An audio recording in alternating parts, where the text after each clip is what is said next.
Thomas Paine, Thomas Paine, Thomas Paine, Sam Adams, Sam Adams, Sam Adams, Benjamin Franklin, Benjamin Franklin, Benjamin Franklin. These men spoke up for what they thought was right. From their courage came such documents as the Declaration of Independence and the Constitution of the United States. From their willingness to speak what was sometimes unpopular but right, we enjoy such liberties as freedom of speech, the right to keep and bear arms, and freedom of religion. There are those who still wish to oppress our freedoms, and there are still patriots willing to stand up and defend life, liberty, and the pursuit of happiness. Men like Zeb Bell, who honor our founding fathers and what they stood for. It's now time for Zeb at the ranch, speaking up and defending your freedoms. Brought to you by Magic Valley Les Schwab Tire Centers and all of the other great advertisers on the program. And now, Zeb Bell. Remember when we were kids and we couldn't wait to grow up so that we could do whatever we wanted, whenever we wanted? How's that working out for you anyway? Not so good. Morning, everybody. Here comes Kate Smith, and God bless America. You betcha. Let's start the week off right with a patriot with our Pledge of Allegiance. Morning, morning.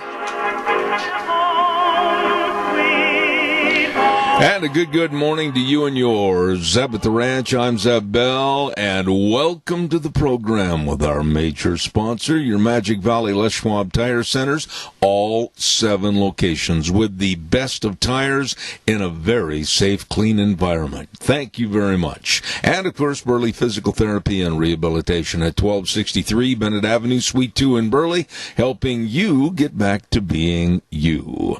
Let's go to the phone line and start things, like I said, right this morning. Good morning. Let's have our Pledge of Allegiance.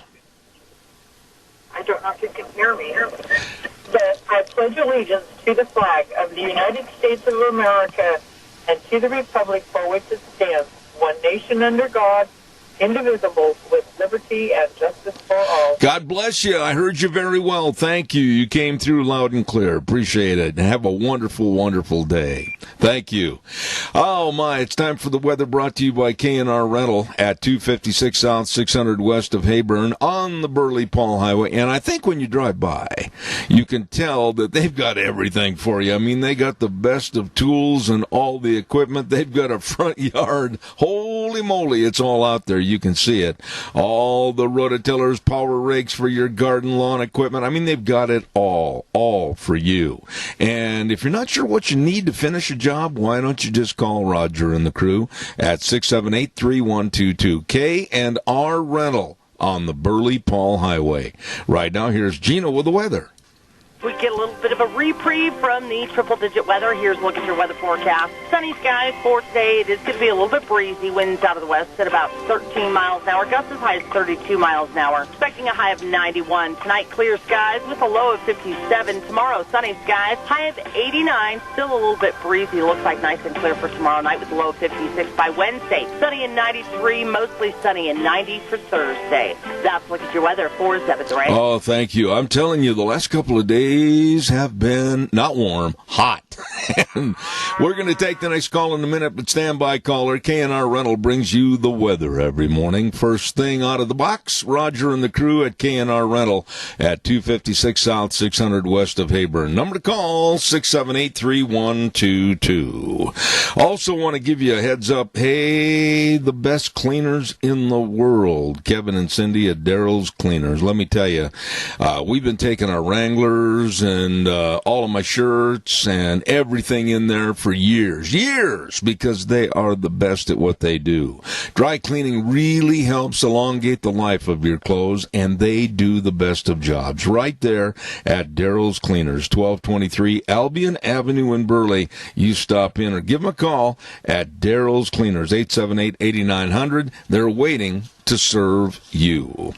Another note that I want to pass along before I take my first phone call today, I want to remind you about our friends at Ramsey Heating and Electric. And boy, The last couple of days, up over the century mark. I was up in the Middleton area on Saturday, and it was like 105, 106. Woo! It was warm.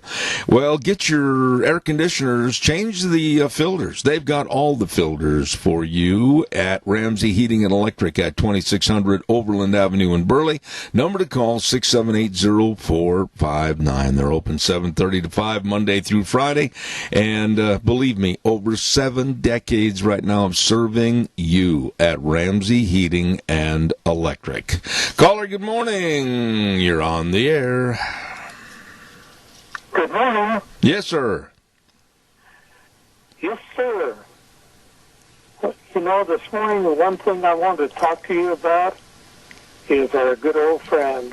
He said, "Well, sir," that was the first words out of his mouth, and that was Wilford Brimley. Well, you know, Keith, you're talking about a friend of mine. And I don't take that as just dropping names. I've known Wilford since 1970. And we did a funeral eulogy together, and we've eaten lunch together, and I've known him quite well over the many, many years.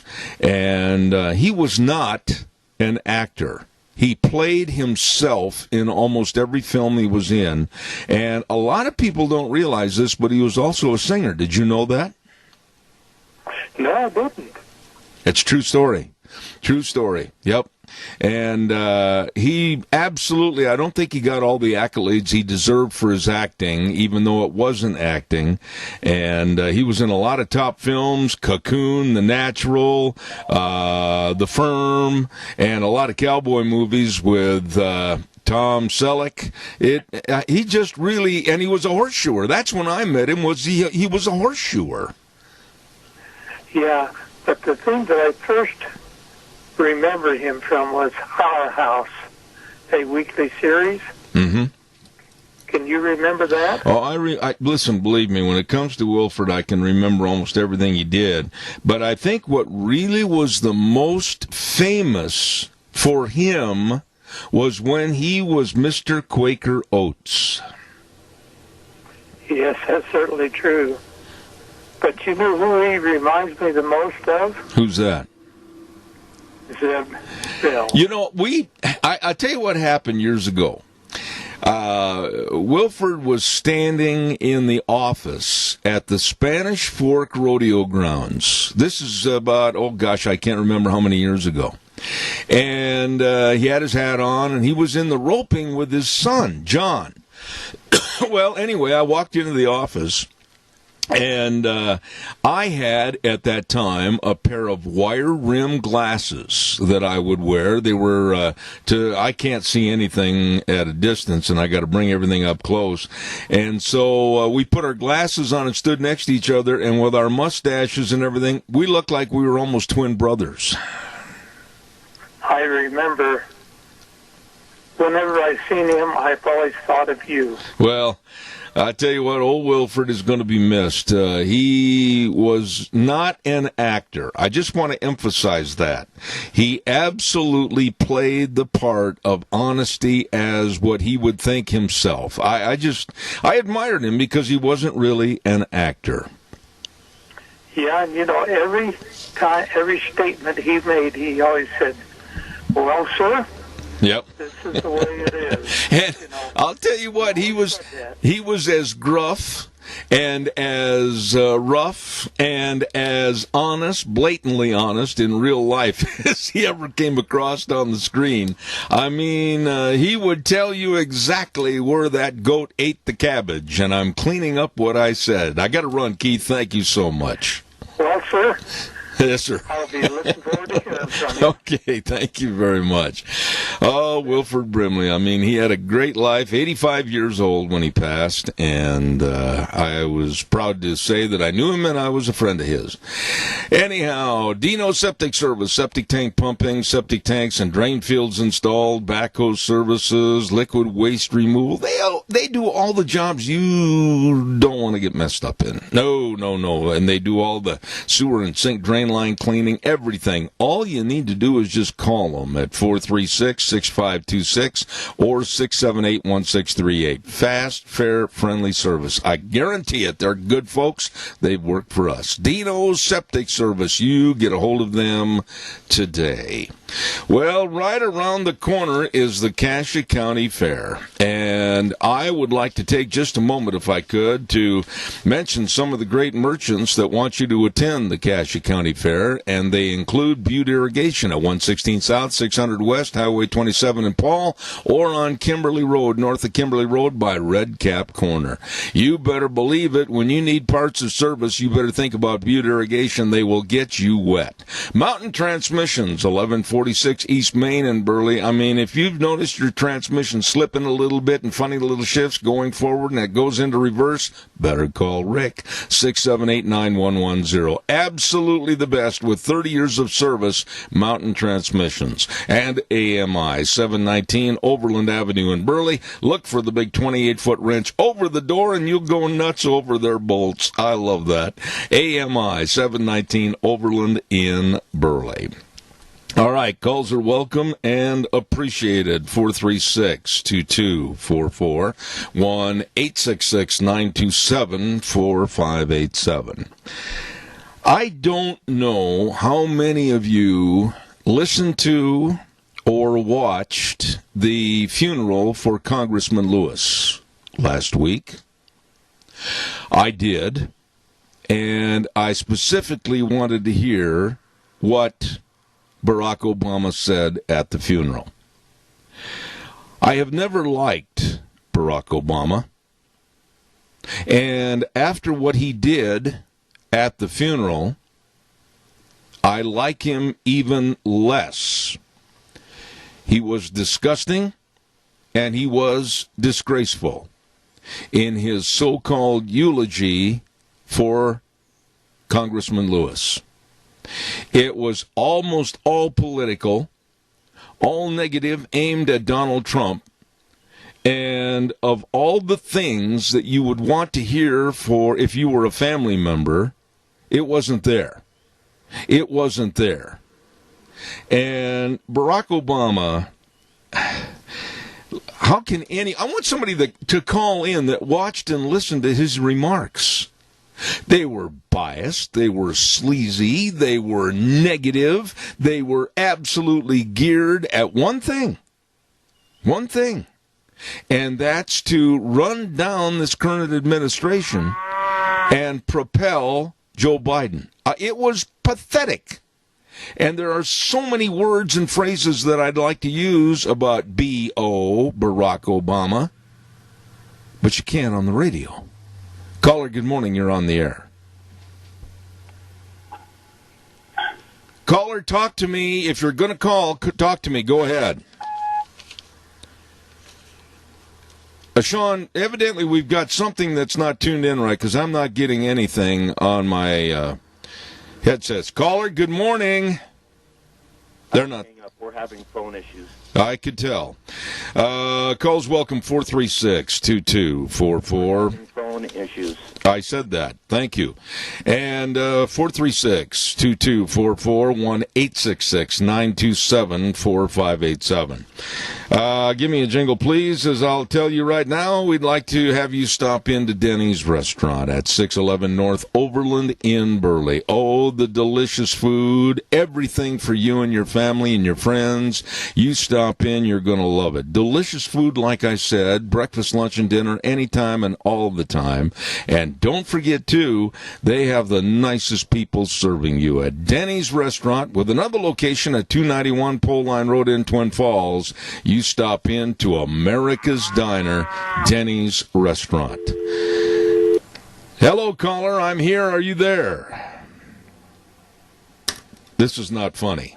I may have to curtail the program if we're not going to have any calls.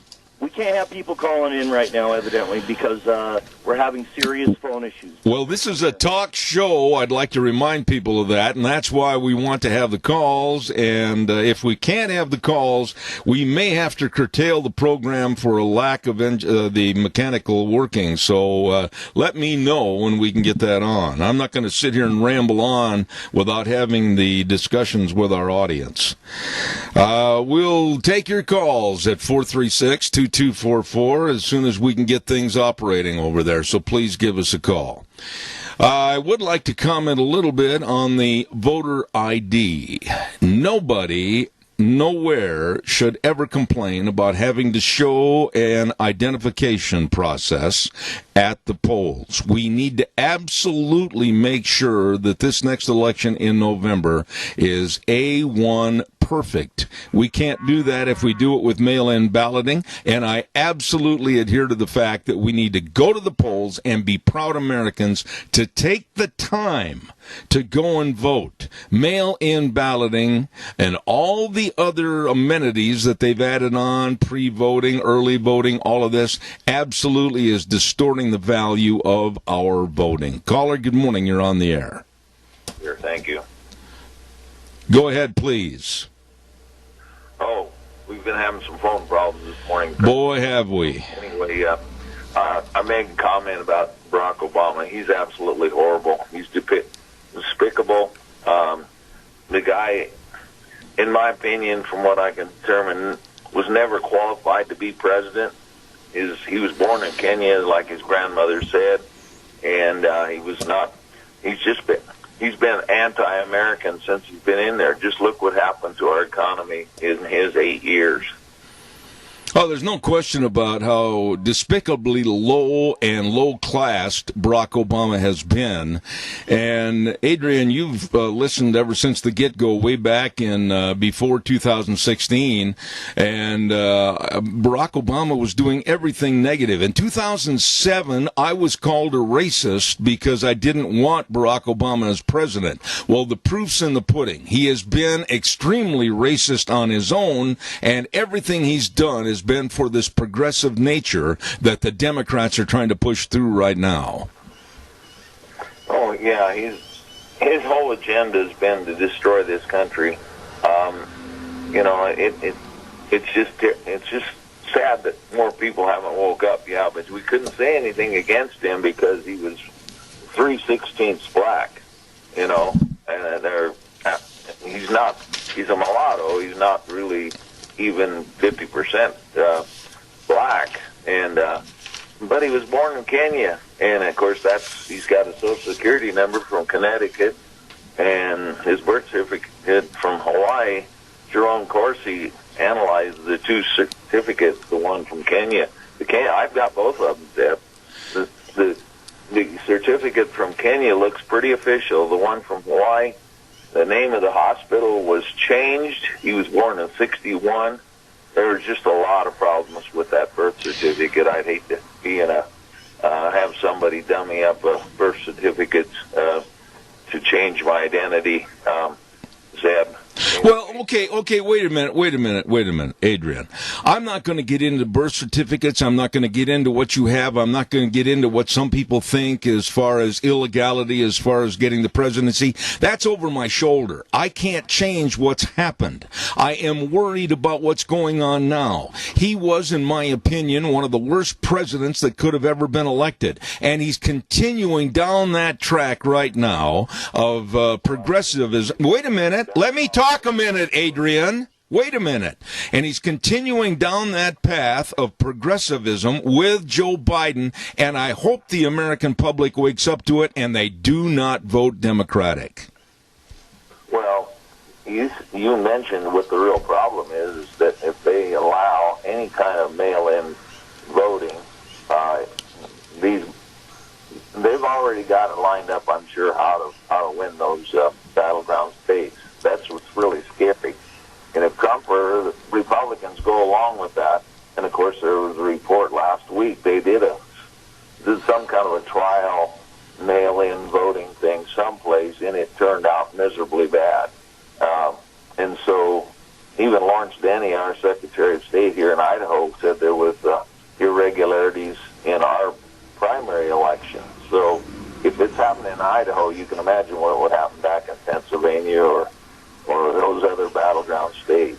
Absolutely. So that's a real scary thing, Zeb, is that but people's got to get, we had this rally on Saturday, and we had some great speakers.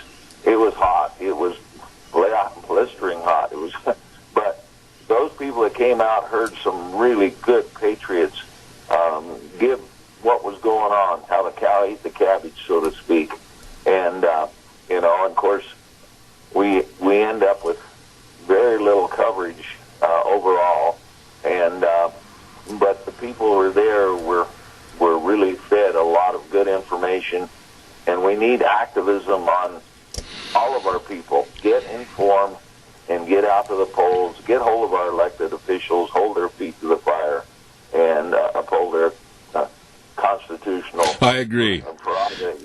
I agree. I've got to run, and I've got to get a weather forecast in and everything else, Adrian, but I'm glad you brought up about that rally, because whether 10 people showed up or 100 or 500, it shows that still people are very interested in what's happening. I've got to run, but thank you very much. Thank you for your call. Appreciate it.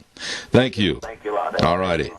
Caller, I'll be right with you. Stand by. I want to remind everybody about what's going on at the Cassia County Fair. It's going to be August 15th through the 22nd. Absolutely a lot of fun. And don't forget, make your plans right now for the August 15th Neil McCoy concert starting at 7:30 that night.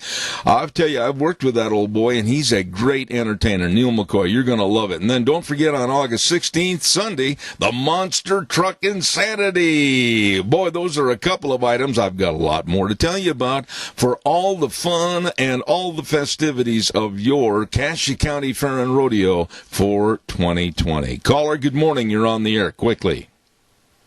Morning, Zeb. Yes, sir. I just turned on the radio, stepped in the truck, and you guys are talking about Obama. My question is, when Obama was president, there was those gentlemen up there in Portland or Oregon, I would say Portland, but in Oregon, who took over that building. I had Floyd Finicum. I can't remember all their names. I have a bad memory that way. But they had to sit in that Forest Service cabin. And people were raising hell about how they were damaging federal property. Yet when they left it clean. They left it, they didn't break and burn crap up. Sorry. Easy. Watch your language, Riley. What's that? I say watch your language. I apologize. All right. I'm sorry. One guy ended up getting killed. There was nobody throwing bottles at police office, no officers, nobody threatening or trying to burn down federal buildings, but yet they all got arrested. They were treated like terrorism. That's what bothers me about it, is Obama called them terrorists. But yet nobody assaulted anybody. They were there setting up a presence about their rights as cattlemen grazing their animals. Like I said, I forgot a lot of this, but it was brought up to me the other day. How come it's okay for federal troops called in to arrest them people, and but yet we can't call in federal troops to arrest people destroying federal courthouses and burning down cities and...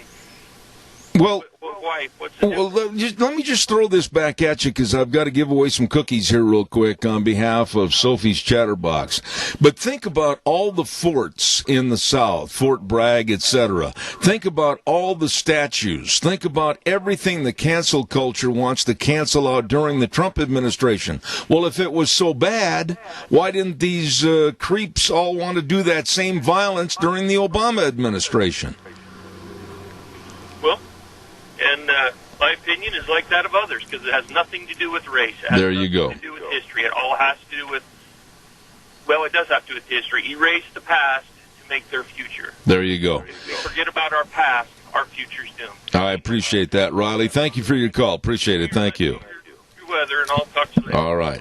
Right now, we're going to give away some cookies, and we want to say a big shout-out and thank you to Sophie's Chatterbox at 530 East Street in Rupert. Right on the square, and a delicious restaurant and bakery. I'm talking about all the cookies and the different desserts, the pies, the breads, the muffins, the wedding cakes, everything.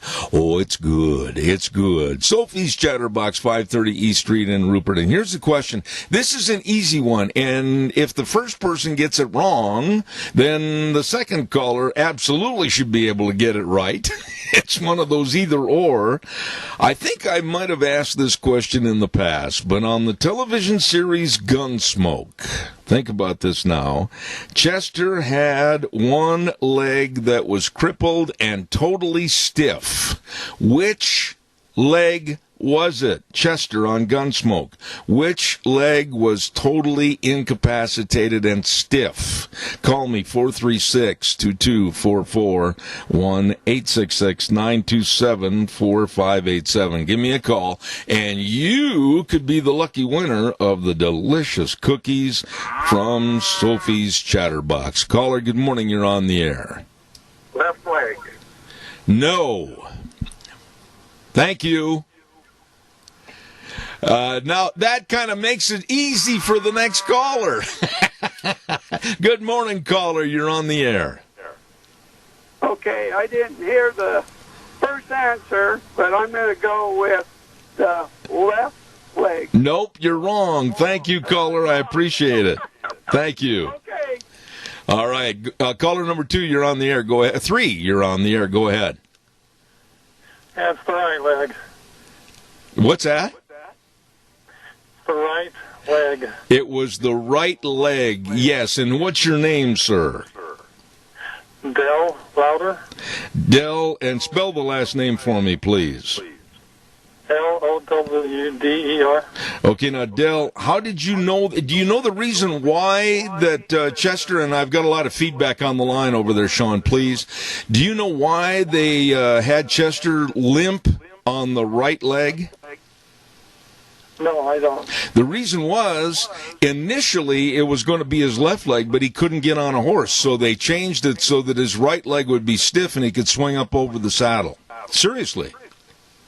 Oh, that makes sense. Yes, it does. Dell, you go over to Sophie's Chatterbox, get your cookies, and call them first and let them know when you'll be there and enjoy, okay? All right, thank you so much. You bet, Dell. Thank you very much. It was the right leg, and the reason was that initially he was, way back when, I received some information from some of the Hollywood sets and everything on little tidbits of history. They were going to have him limp on the left leg, and then they figured out, oh, he couldn't get on a horse. So then they changed it, and he was stiff on the right leg. There you go. Calls welcome, 436-2244, 1-866-927-4587. Come on, give me a jingle. I'd love to hear from you. Want to remind you, I talked to Leland Snyder the other day. And boy, during this warm spell during the summer, it's summertime, don't forget, they have got those great big porta-cools, swamp coolers on wheels, and the big shop fans, and they've got all the storage cabinets for the big tools, and they've got everything over there at Snyder's Surplus, 116 South, 200 west of Rupert, and the number to call, 438-5486. These are really nice people serving you, and Leland says, stay cool, man. They've got the porta-cools and the big shop fans at Snyder Surplus, 116 South, 200 west of Rupert. Really good folks.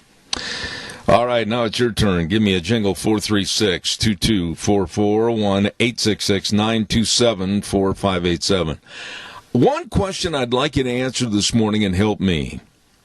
What do you think about what came out over the last couple of days from the Biden camp, that some of his managerial people and handlers have said, no, we're not going to do any debates with President Trump. We don't want Joe to do any debates. No, we feel that if he gets in a debate, listen to this, we feel that if he gets in a debate with Trump, he, Joe Biden will have to spend most of his time correcting the president. So it would be a waste of time to have a presidential debate. That is the phoniest, most cowardly cop-out that I have ever heard in my life. And I hope and pray that the American public can see through this phony, false Western Front building and notice that it's all because Joe Biden is not capable of doing a debate. Caller, good morning. You're on the air.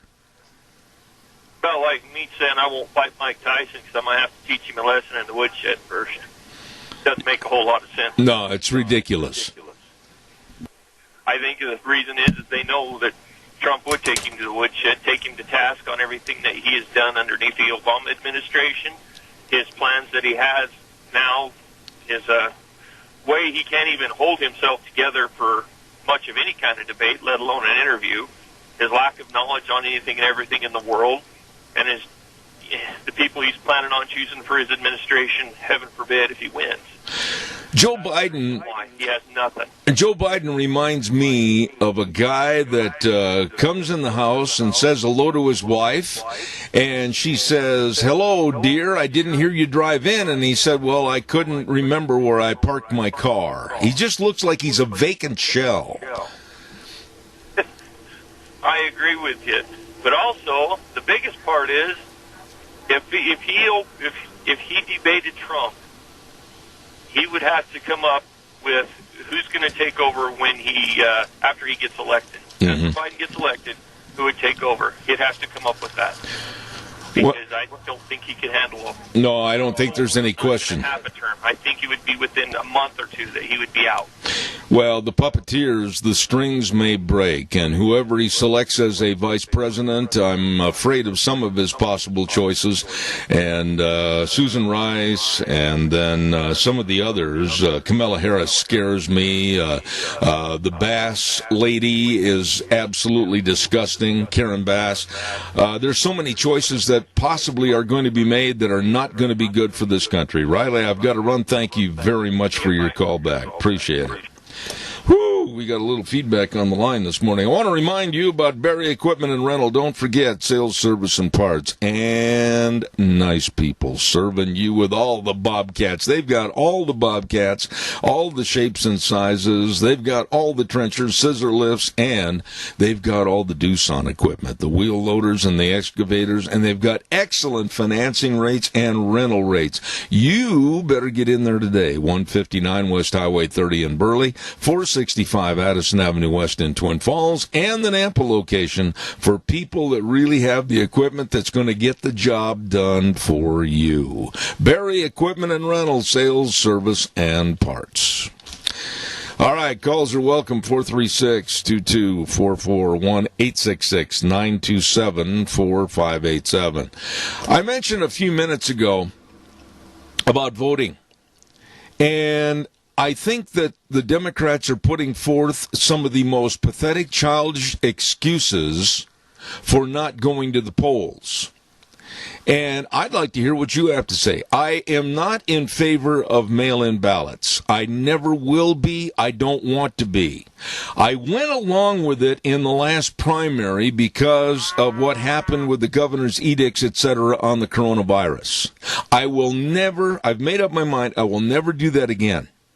There are certain things that I'm not going to do, and there are certain things I will do. But I will never advocate again, no matter what the circumstances, mail-in balloting. Ever. Caller, good morning. You're on the air. You know, Zeb, I could feel the hatred from Obama when he was addressing that funeral. I mean, it just showed through him how much he hated the president, and I think he hates the United States also. There was a lot of animus that was displayed in his voice, the reflections, his body language, and at a funeral. You know something, Keith? You you've probably attended a lot of funerals, and you've probably sat through and listened to the eulogies. I have. I've even given eulogies. It's not a time for us. It's not a time for anything political. It's a time for the family. It's a time for the family to be told by someone else about their loved one and the accomplishments, the achievements, and the love. It's not a time to be political, and I absolutely found Obama to be disgusting. Well, that's certainly true. And, you know, when you do speak at a funeral or even listen at a funeral, you want to think about the good things that person did in life. Yep, absolutely. That's just the way it is. And John Lewis, well, let me interrupt you right there. John Lewis did a lot for his cause. He did a lot for the blacks in America, and that should have been highlighted. It didn't have to go down the road of being totally negative about Donald Trump, trying to be totally positive for a progressive society and everything that the Democrats and all the liberals want. That was not the time and the place, and Barack Obama absolutely was disgraceful. Yes.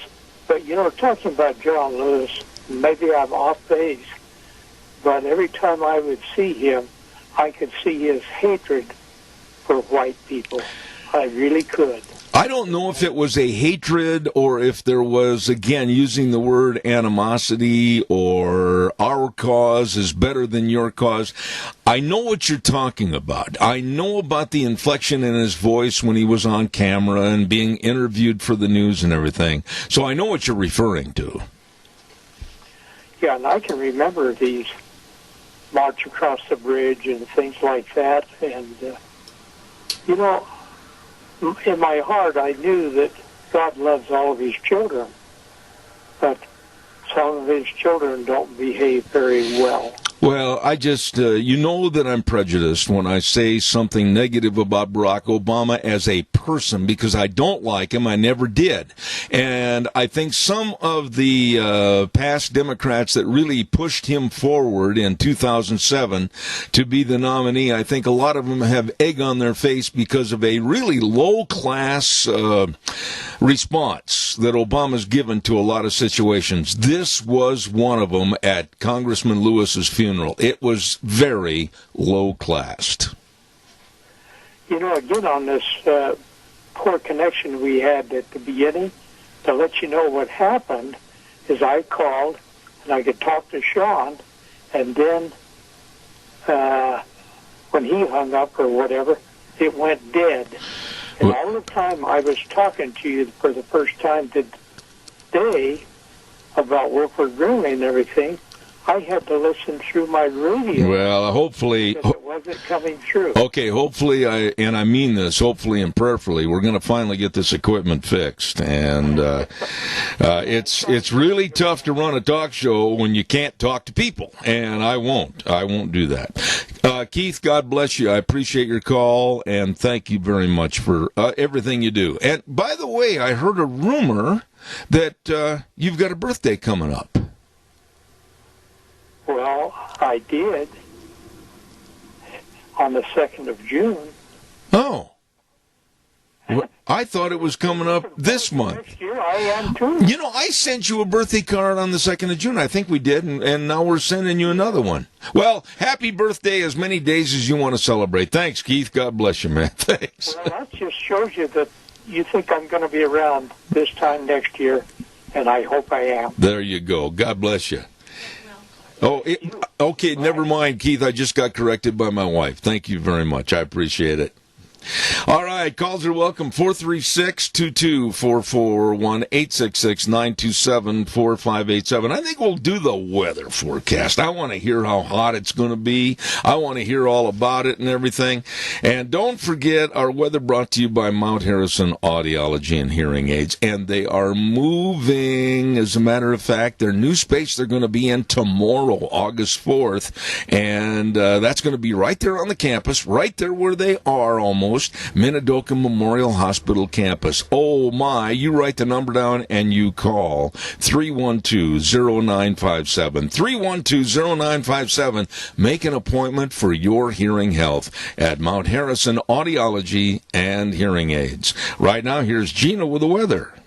We get a little bit of a reprieve from the triple-digit weather. Here's a look at your weather forecast. Sunny skies for today. It is going to be a little bit breezy. Winds out of the west at about 13 miles an hour. Gusts as high as 32 miles an hour. Expecting a high of 91. Tonight, clear skies with a low of 57. Tomorrow, sunny skies. High of 89. Still a little bit breezy. Looks like nice and clear for tomorrow night with a low of 56 by Wednesday. Sunny and 93. Mostly sunny and 90 for Thursday. That's a look at your weather for 7th Ranch. Oh, thank you, Gina. Appreciate it.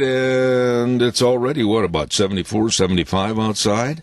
And it was warm this weekend. Now, I don't mind the heat, so I say.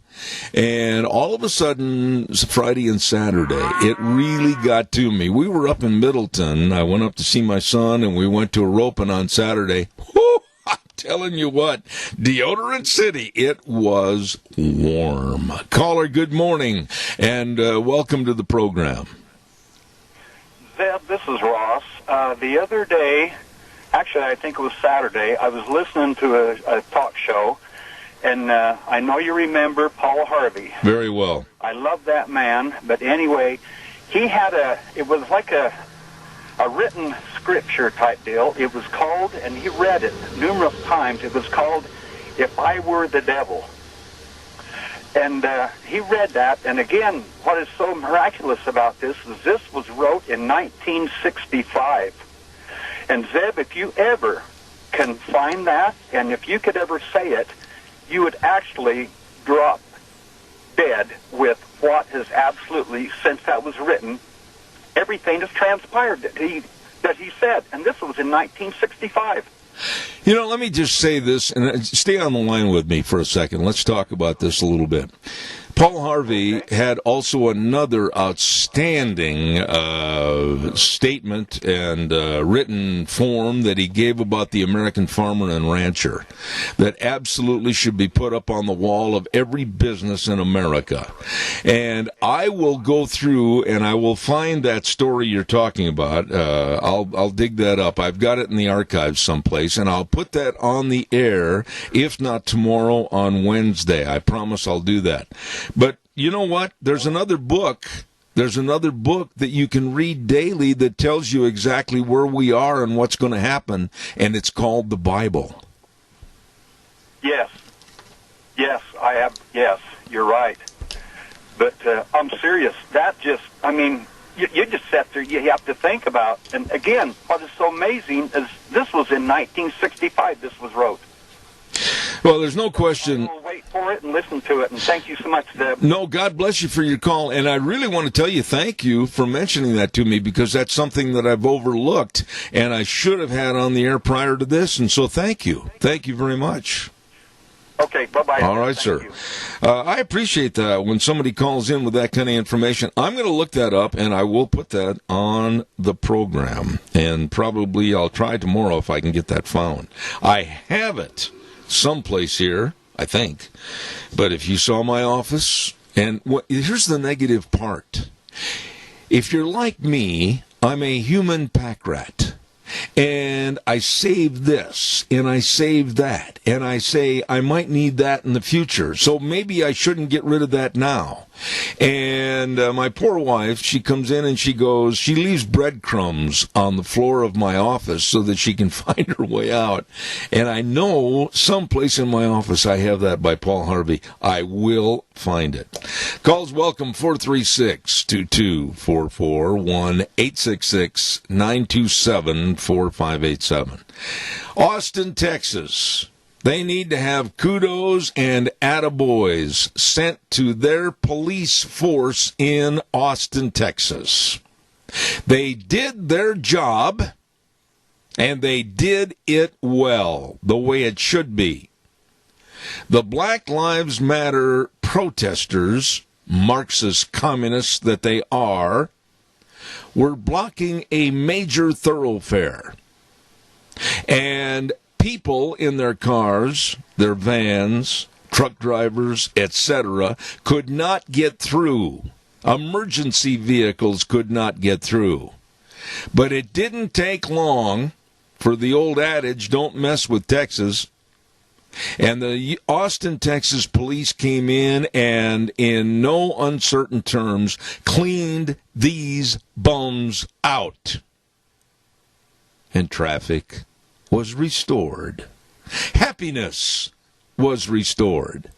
So kudos to a police force that's not going to be cowed by the idiocy and the heinous acts of Black Lives Matter. Which leads me to another thing. How many of you, and I happened to tune into this, I caught it on ESPN because I'm not going to watch their games. How many of you saw the opening of that basketball game the other night with the Lakers? And LeBron James and his teammates all wearing the Black Lives Matter T-shirts. And the hateful, disgusting stare of LeBron James as they knelt on their knees during the national anthem. Cowards. Absolute cowards. And these overpaid, underworked prima donnas that are making millions and millions of dollars after they left the ghetto, didn't have much of an education, probably can't construct a solid sentence, are now multimillionaires driving Porsches, and they hate America. And America gave them everything. I find these people in the NBA to be totally despicable. Caller, good morning. You're on the air. NBA bull. That's what I would call it. Anyway, the thing I wanted to mention before you went into that about this Austin, Texas deal, I'll bet you there are young men who are waiting in line to become an officer in Austin, Texas. Now, there are quite a few, and the pride has to be restored into our police agencies. I don't want to defund any agency. I want to see them get more money to do a more capable job and more of a response to the community of serving you and me and everybody else. I honestly think that if we pay attention to these crackpots, these lunatics that are trying to defund and disband the police forces, this country is on the verge of the cliff, and it's going to be pushed over. You know, another thing, I am a veteran. I'm proud of it. And when I go to a place, I always ask for my VA discount. And most of them will say, and thank you for your service. Mm-hmm. Let's start doing that with our police. Absolutely. If they stop you and they give you a ticket, thank them for their service. Yeah, but you know what?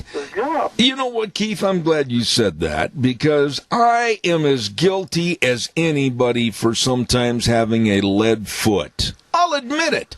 And if I get picked up, it's certainly not the officer's fault.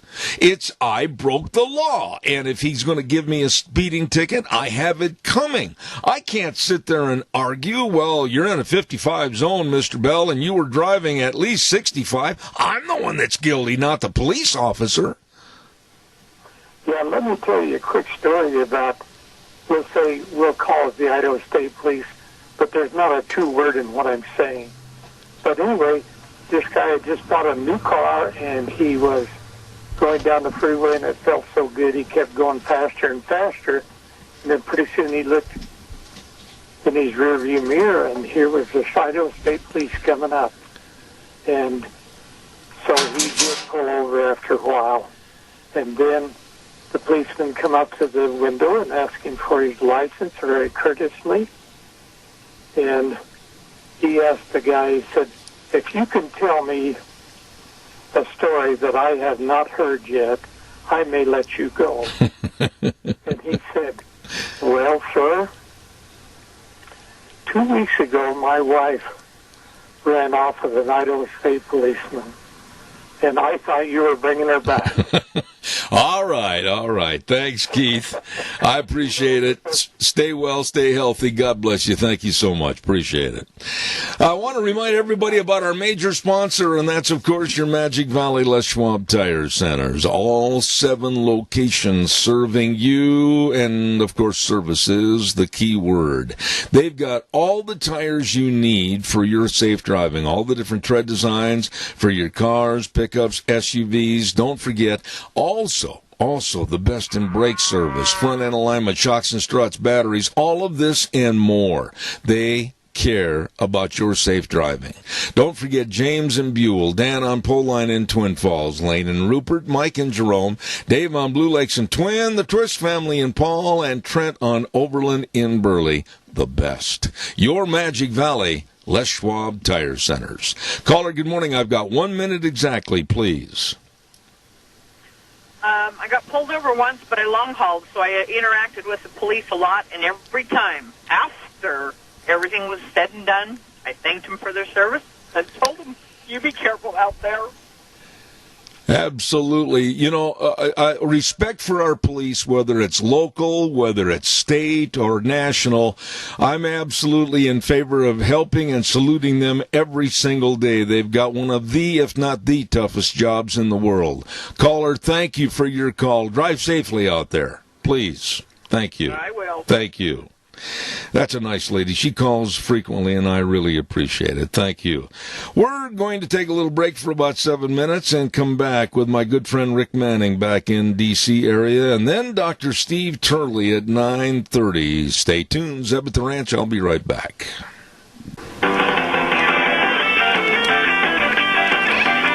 Oh, boy, a little overcast out there, and the breeze blowing. I thank good Lord for that. I don't think it's going to be as warm today. We'll have the weather with Gina just a little bit later.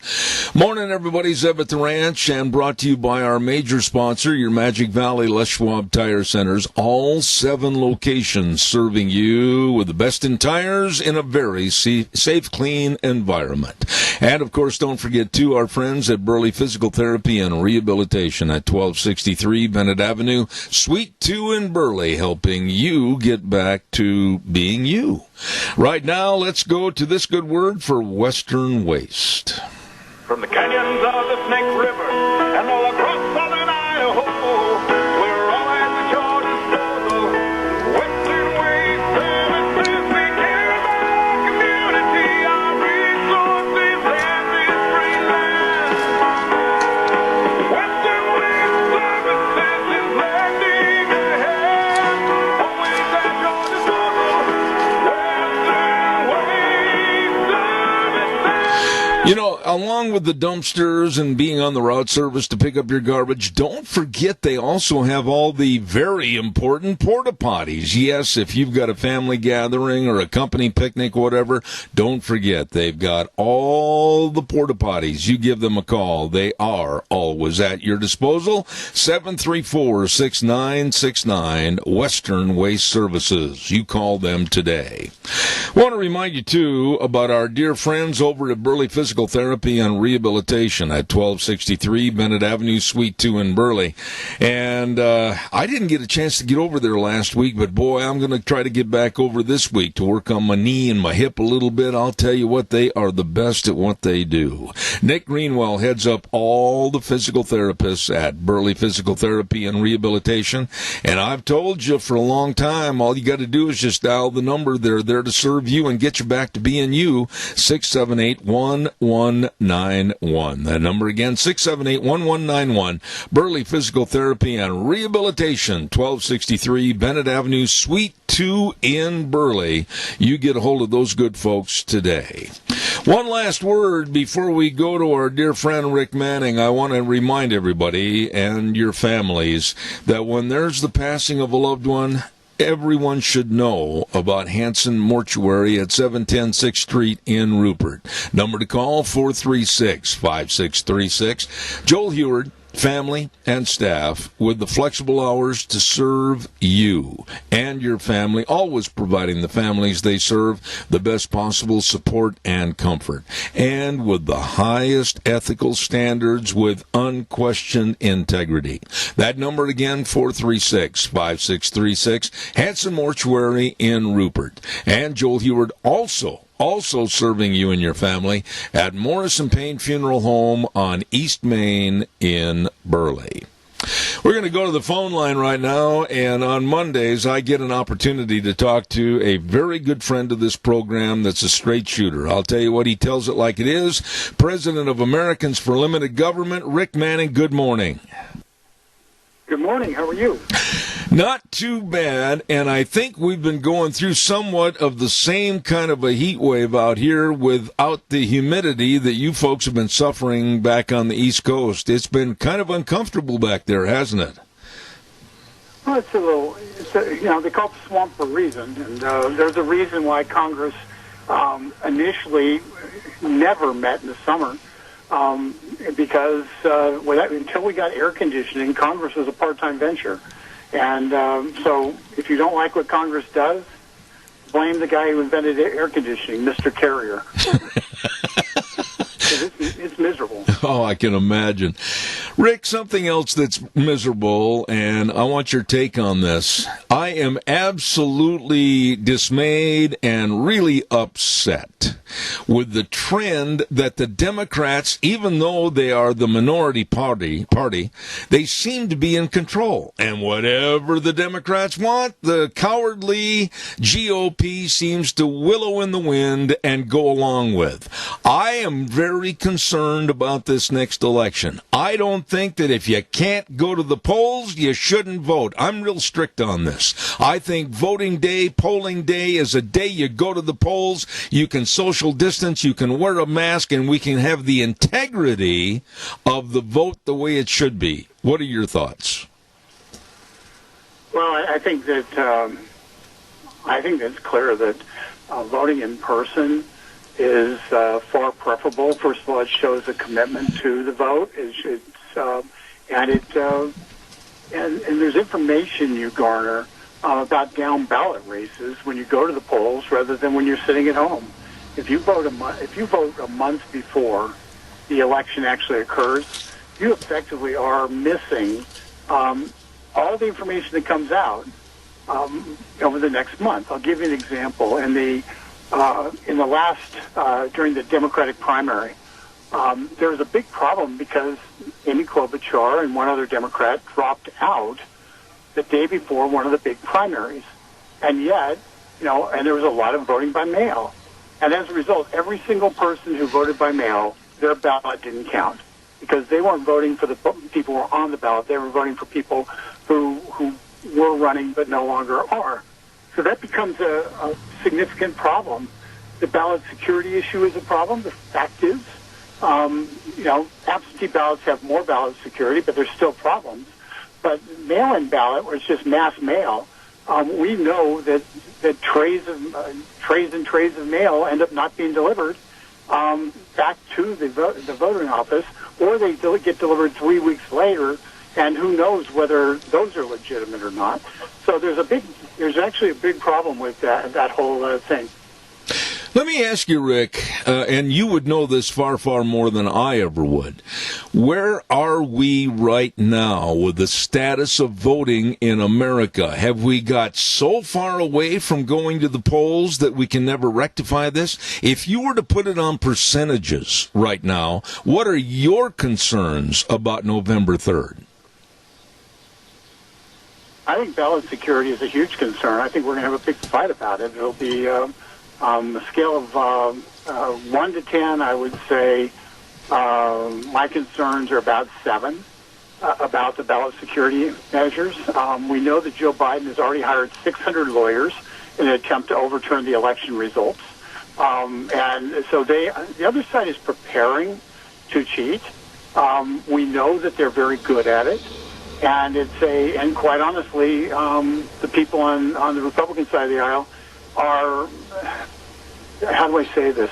They're too nice, and they're too, and they play by rules that the Democrats don't. And as a result, when one person's playing checkers and the other one's playing chess, it gets to be a really big problem. And so yeah, the Democrats are planning to try to disrupt the election after the ballots are counted. I believe Donald Trump's going to win the election, and I think he's going to win the election significantly enough that they will not be able to cheat to win. But but they're preparing to cheat to win, and so the objective is to beat them so badly that they don't have anywhere to go.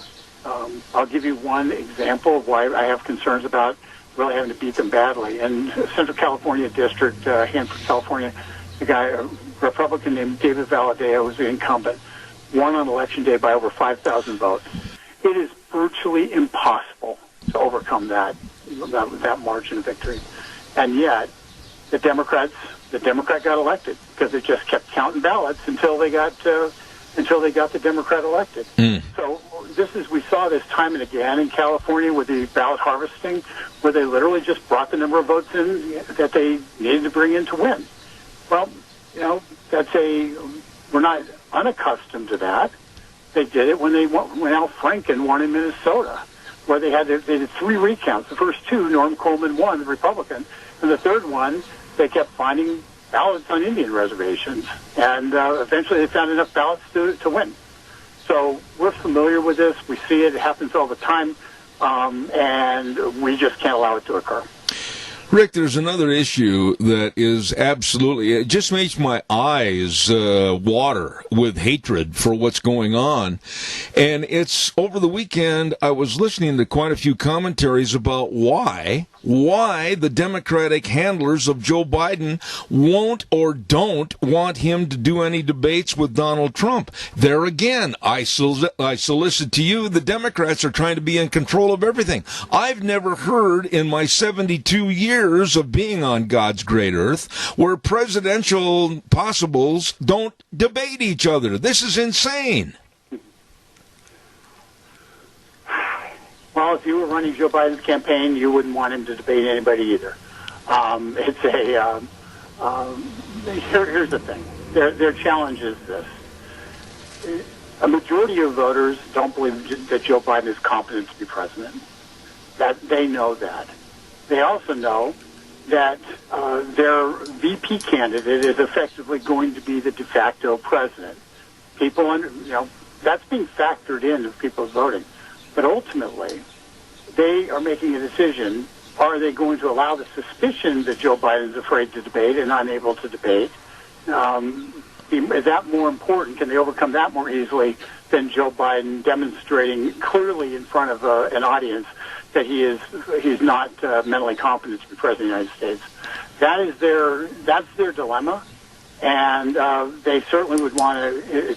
Let's put it this way: if the shoes were on the different feet, they would be demanding 10 debates, and they would be demanding that Donald Trump perform in front of every liberal media outlet in the world, and get beaten up with adversarial questions.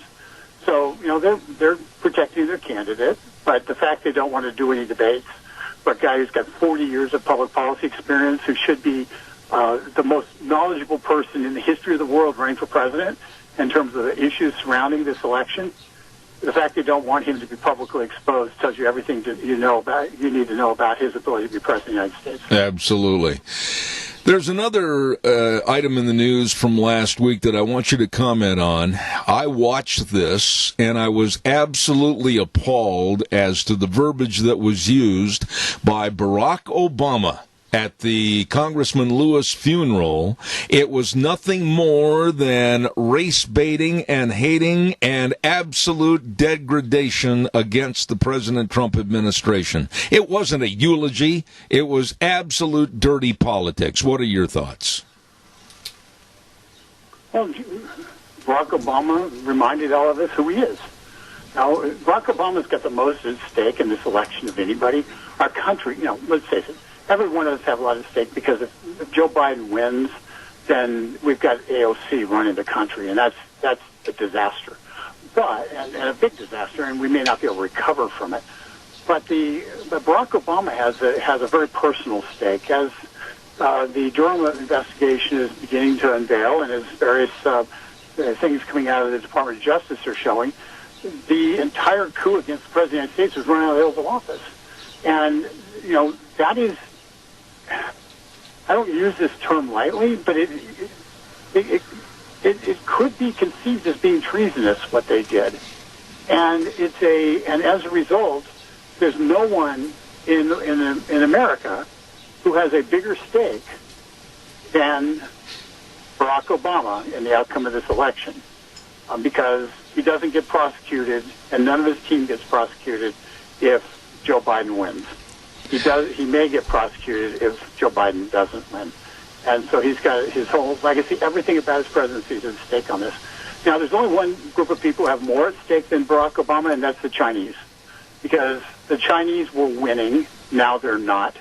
And if Joe Biden wins this election, the Chinese will be speaking Chinese within a decade. So the Chinese have a lot at stake also, because their entire plan for dominating the world is at stake in this election, and they're pouring every resource they can into defeating Donald Trump. Absolutely.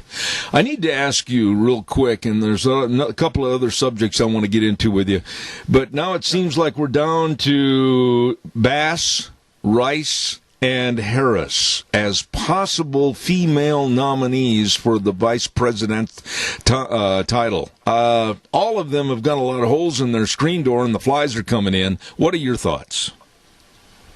Michelle Obama will be the vice presidential nominee. Whoa.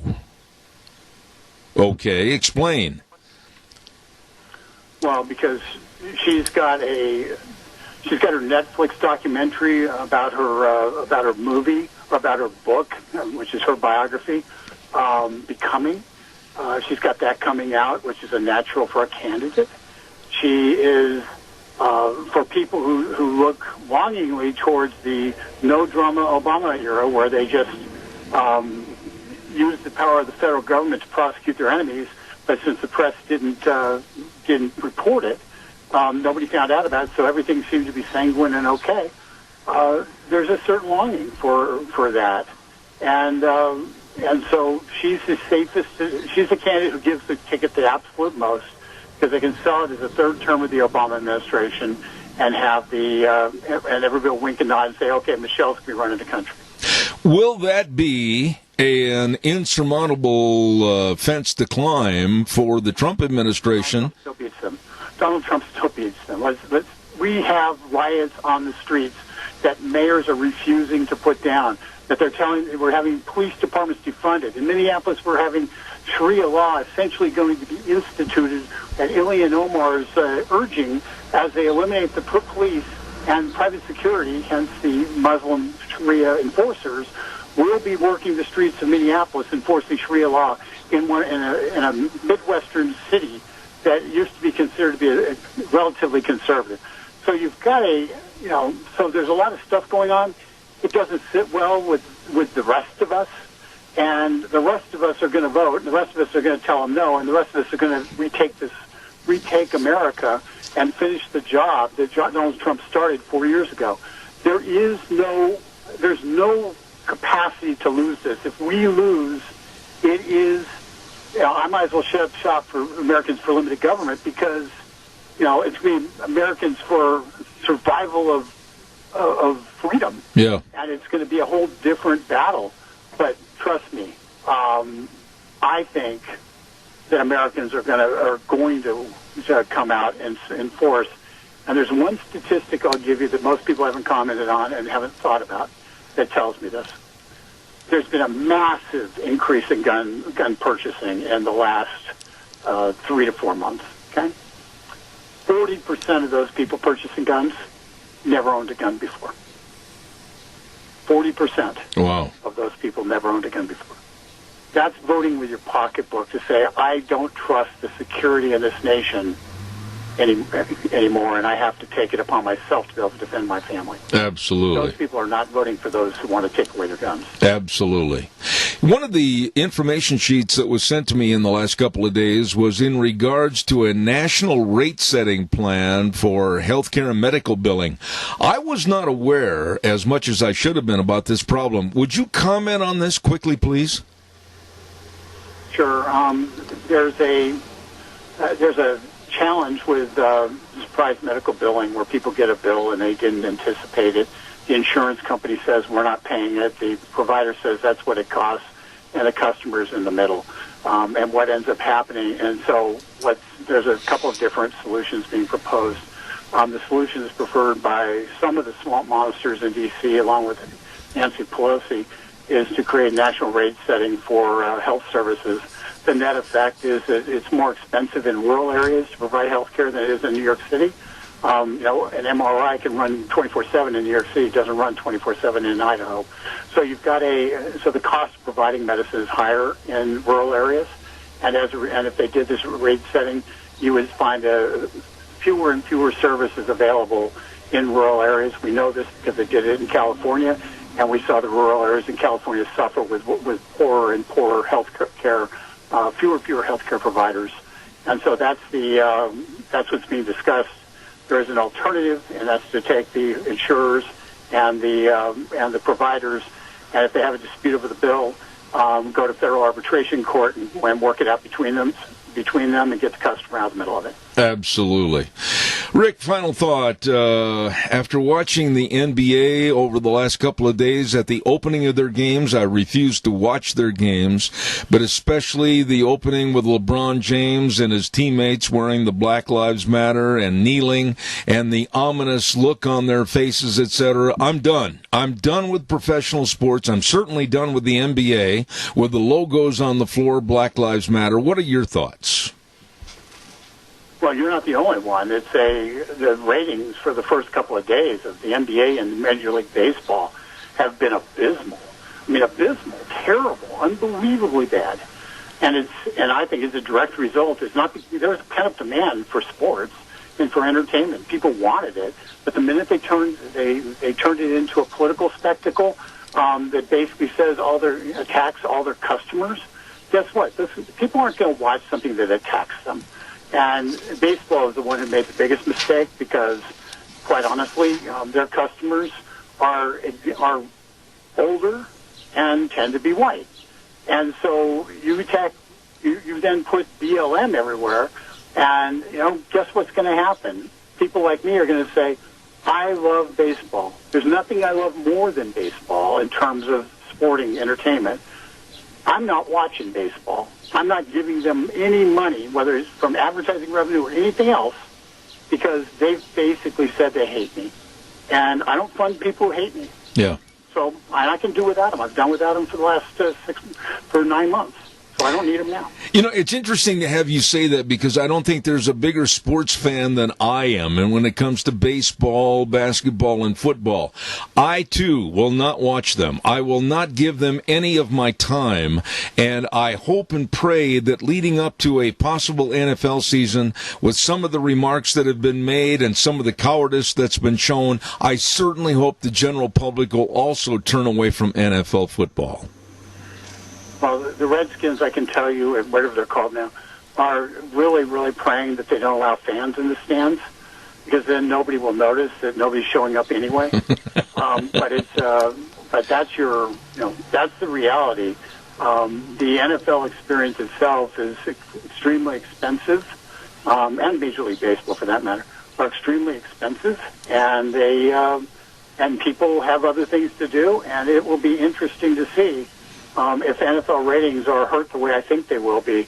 I just know that I know too many people who just say, I'm not doing it. And I've gone so far as I don't listen to sports talk radio anymore. No. Because I don't want to even be tempted. So I've turned sports off in my life. I canceled all my sports subscriptions in terms of various sporting magazines.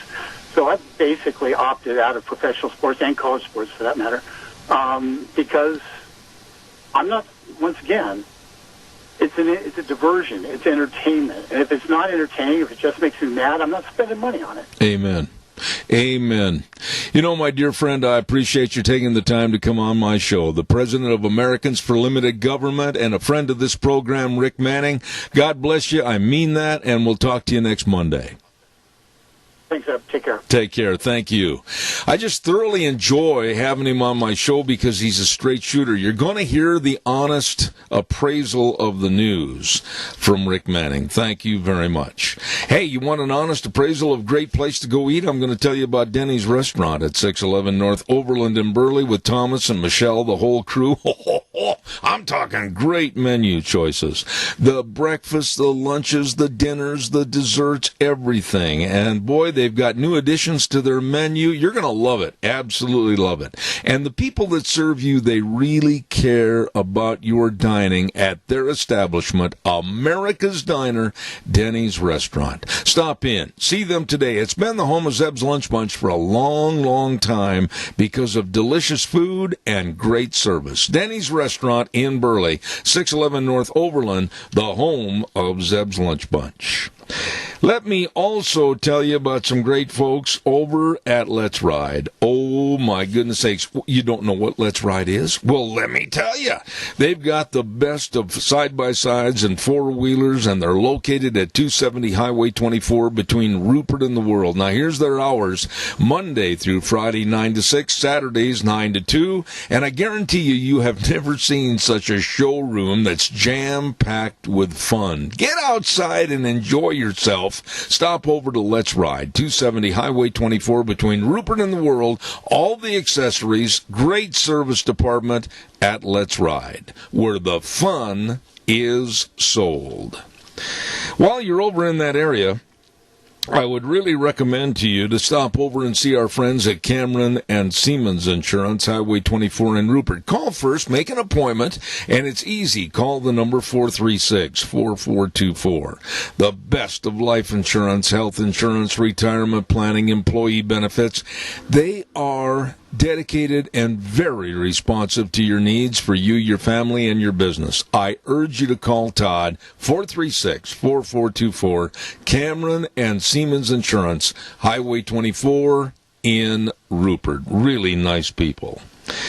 Oh, my goodness. In just a moment, we're going to have Dr. Steve Turley on our program, and I'm looking forward to having him on the air and talking about various items in the news. But before we go any further, I need to tell you about some of the great merchants that are supporting the Cassia County Fair and Rodeo for this year, like Mountain Transmissions at 1146 East Main in Burley with Old Rick. Number to call, 678-9110. Free towing within 50 miles, and if your transmission all of a sudden isn't working well, you better get a hold of him today.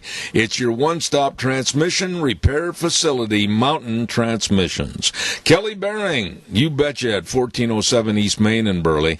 Don't let your machine sit there while you're waiting for a part to come in. Kelly's Bearing Supply keeps everything on hand. You stop in and see bearings, chains, brackets, everything at Kelly's Bearings, 1407 East Main in Burley. And last but not least, Baker Brothers Pump Service. These guys are good, and they really care. I know that from firsthand experience.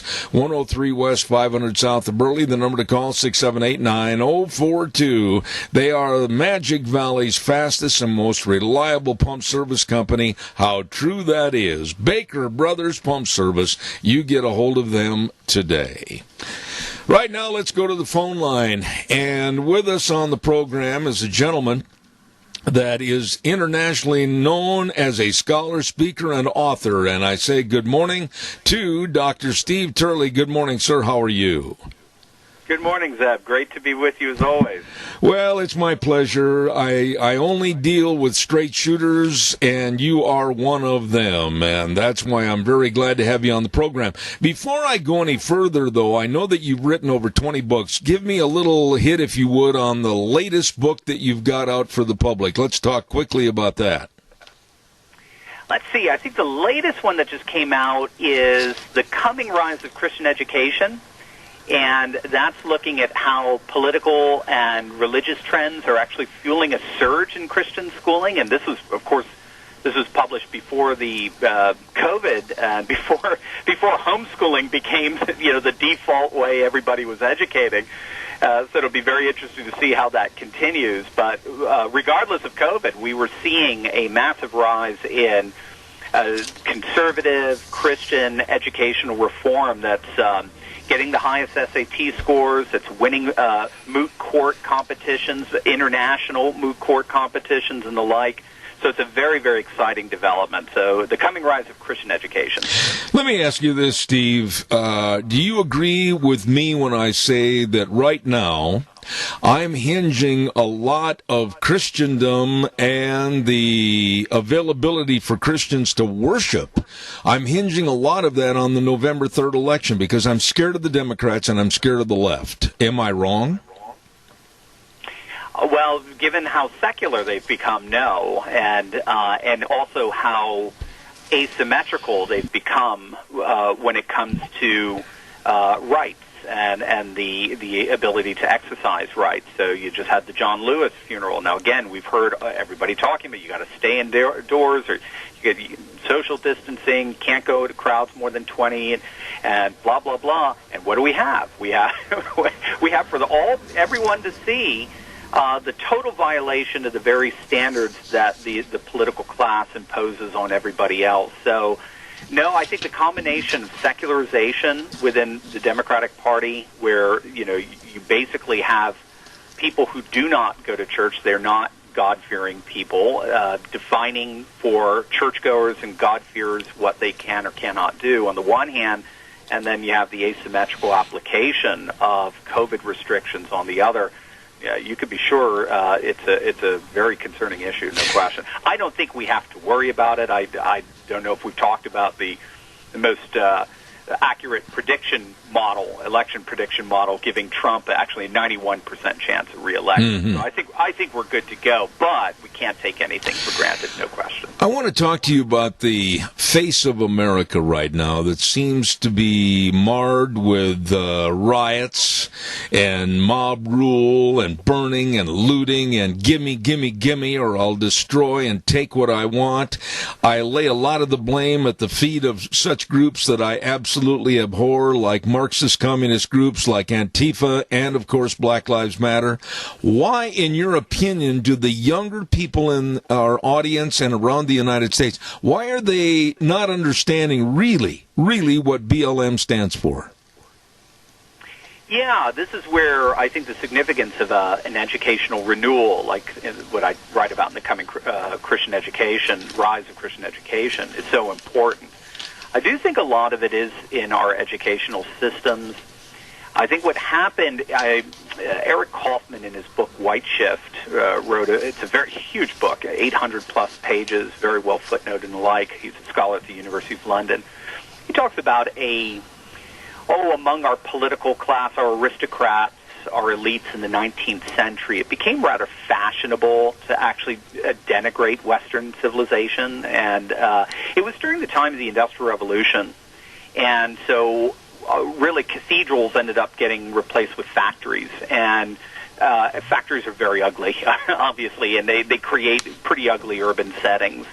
And so the jewel of the world that Western civilization was in our literature, art, architecture, music, poetry, our political theories and the like, that ended up getting eclipsed by a very ugly and smelly industrial revolution. And so that's kind of the context for our ruling class to begin, our aristocrats, to begin trying to find what was exotic and beautiful elsewhere. So they began to see Western culture as something that should be denigrated, and then they looked at the noble savage, as they're called, the third world, the global south, as where it's really all at. Now, you put that together with a rising cultural Marxism of the early 20th century, where the economy was no longer the place of the struggle between the bourgeois and the proletariat, but rather it's the first world versus the third world. It's in culture. It's in the dominant white hegemony of the West versus the non-white. You put those two things together in and through our educational system, and young people are basically taught that you're not really educated. You don't really get it unless you disparage Western civilization. And we're seeing that everywhere, and we see that in Hollywood and the like. The good news, in my opinion, the good news is, given the fact that they have done everything they can, K to 12 and in the college level, to brainwash students with that kind of rhetoric. The good news is Trump is still president. You still have a lot of young people who don't buy it, and so we're even finding in Europe right now, young people are extremely attracted to the nationalist right. So I wouldn't give up hope on that one. I think, but it is, no question, I think, coming to them through the educational system as well as Hollywood. But right there, though, Steve, with your expertise on these subjects, the simple question would be, how do we change this, and how do we right the course of this bus that's going off a cliff? How do we make it better so that these kids can start taking pride in America again? What do we do? Absolutely. Yeah, it's a difficult question, isn't it? I think it's twofold. I think the first fold is it's passive, and the second fold is negative. So first fold, passive, the good news, again, is the new left, because it's so bought into ethnocentric reasoning, because it's so tribalist now. It's so dedicated and embracing of ethno-nationalist rhetoric that we're seeing with Black Lives Matter, for example. They're going to implode.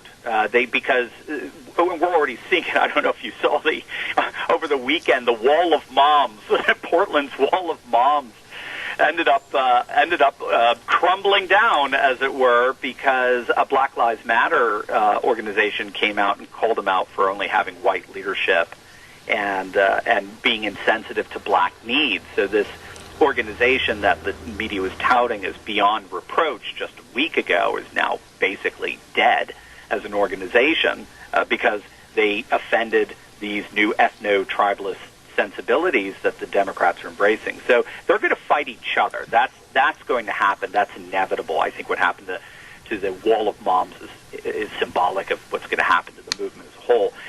On a positive side of things, this is where Republican leadership is going to have to follow the course of Donald Trump. Donald Trump came in and said goodbye to the old globalist neocon world order that basically allowed our society to adopt cultural Marxism, and they bought into it, right? Remember, when you had the whole situation with George Floyd, I mean, how many Republicans like Nikki Haley and so forth came out and started lecturing us about our racist past and the like?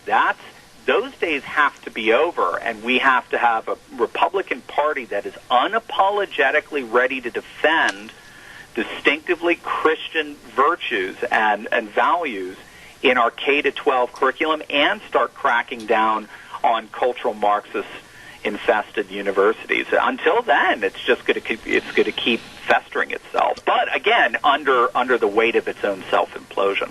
You've just touched on something that I've preached on this program for a long time. It's easy to assail the Democrats and liberals, on this program especially. But then on the other hand, I've tried to be fair of a milquetoast, weak-kneed society of the GOP that will not stand up for values, and they're not doing or saying anything. What's the matter with the Republican Party? Yeah, no one does it like you, Zeb. That is awesome, man. What's going on, as I understand it, is that both the left and the right for decades were both different shades of a single paradigm, and that paradigm was known as modern liberalism. It's a liberalism with a capital L, so not so much leftism, as it were, but modern liberalism. And modern liberalism was this idea of a one-size-fits-all global order that could compete against communism. And for a while, we were all kind of on its side, because the only other alternative was this totalitarian Soviet system. And when that collapsed in 1991, there were scholars like Francis Fukuyama over my old alma mater at Johns Hopkins who were arguing, well, there you go. Now, Western liberal modernism is going to be the one true political and economic system for all peoples, times, and places. And you had the neocons fully on board with that, as well as neoliberals. They were both united in that. What was interesting is right at the same time, you had the Harvard scholar Sam Huntington coming out and say, don't be so sure. Just as you saw the Soviet Union crack up, you're going to start seeing globalism crack up as well, because And his argument was the 18th century philosophical foundations for this, which is technically known as modernity, that there is a one-size-fits-all political and economic system for all people's times and places, that had basically died in the hearts and minds of people. So we were entering into a more postmodern world.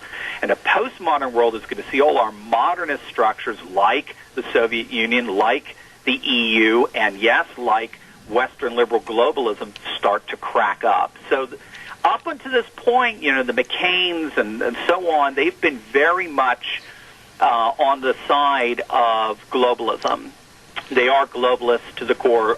George Herbert Walker Bush and George W. Bush, both globalists to the core in that sense. They were just a right-wing version of globalism as over and against the left-wing version. And what you had with someone like Pat Buchanan in the 1990s and most recently Donald Trump is you've had a nationalist, populist, postmodern challenge of that finally won out. And we're going to have to now play out the consequences of that winning out and taking over the Republican Party. That's going to be key.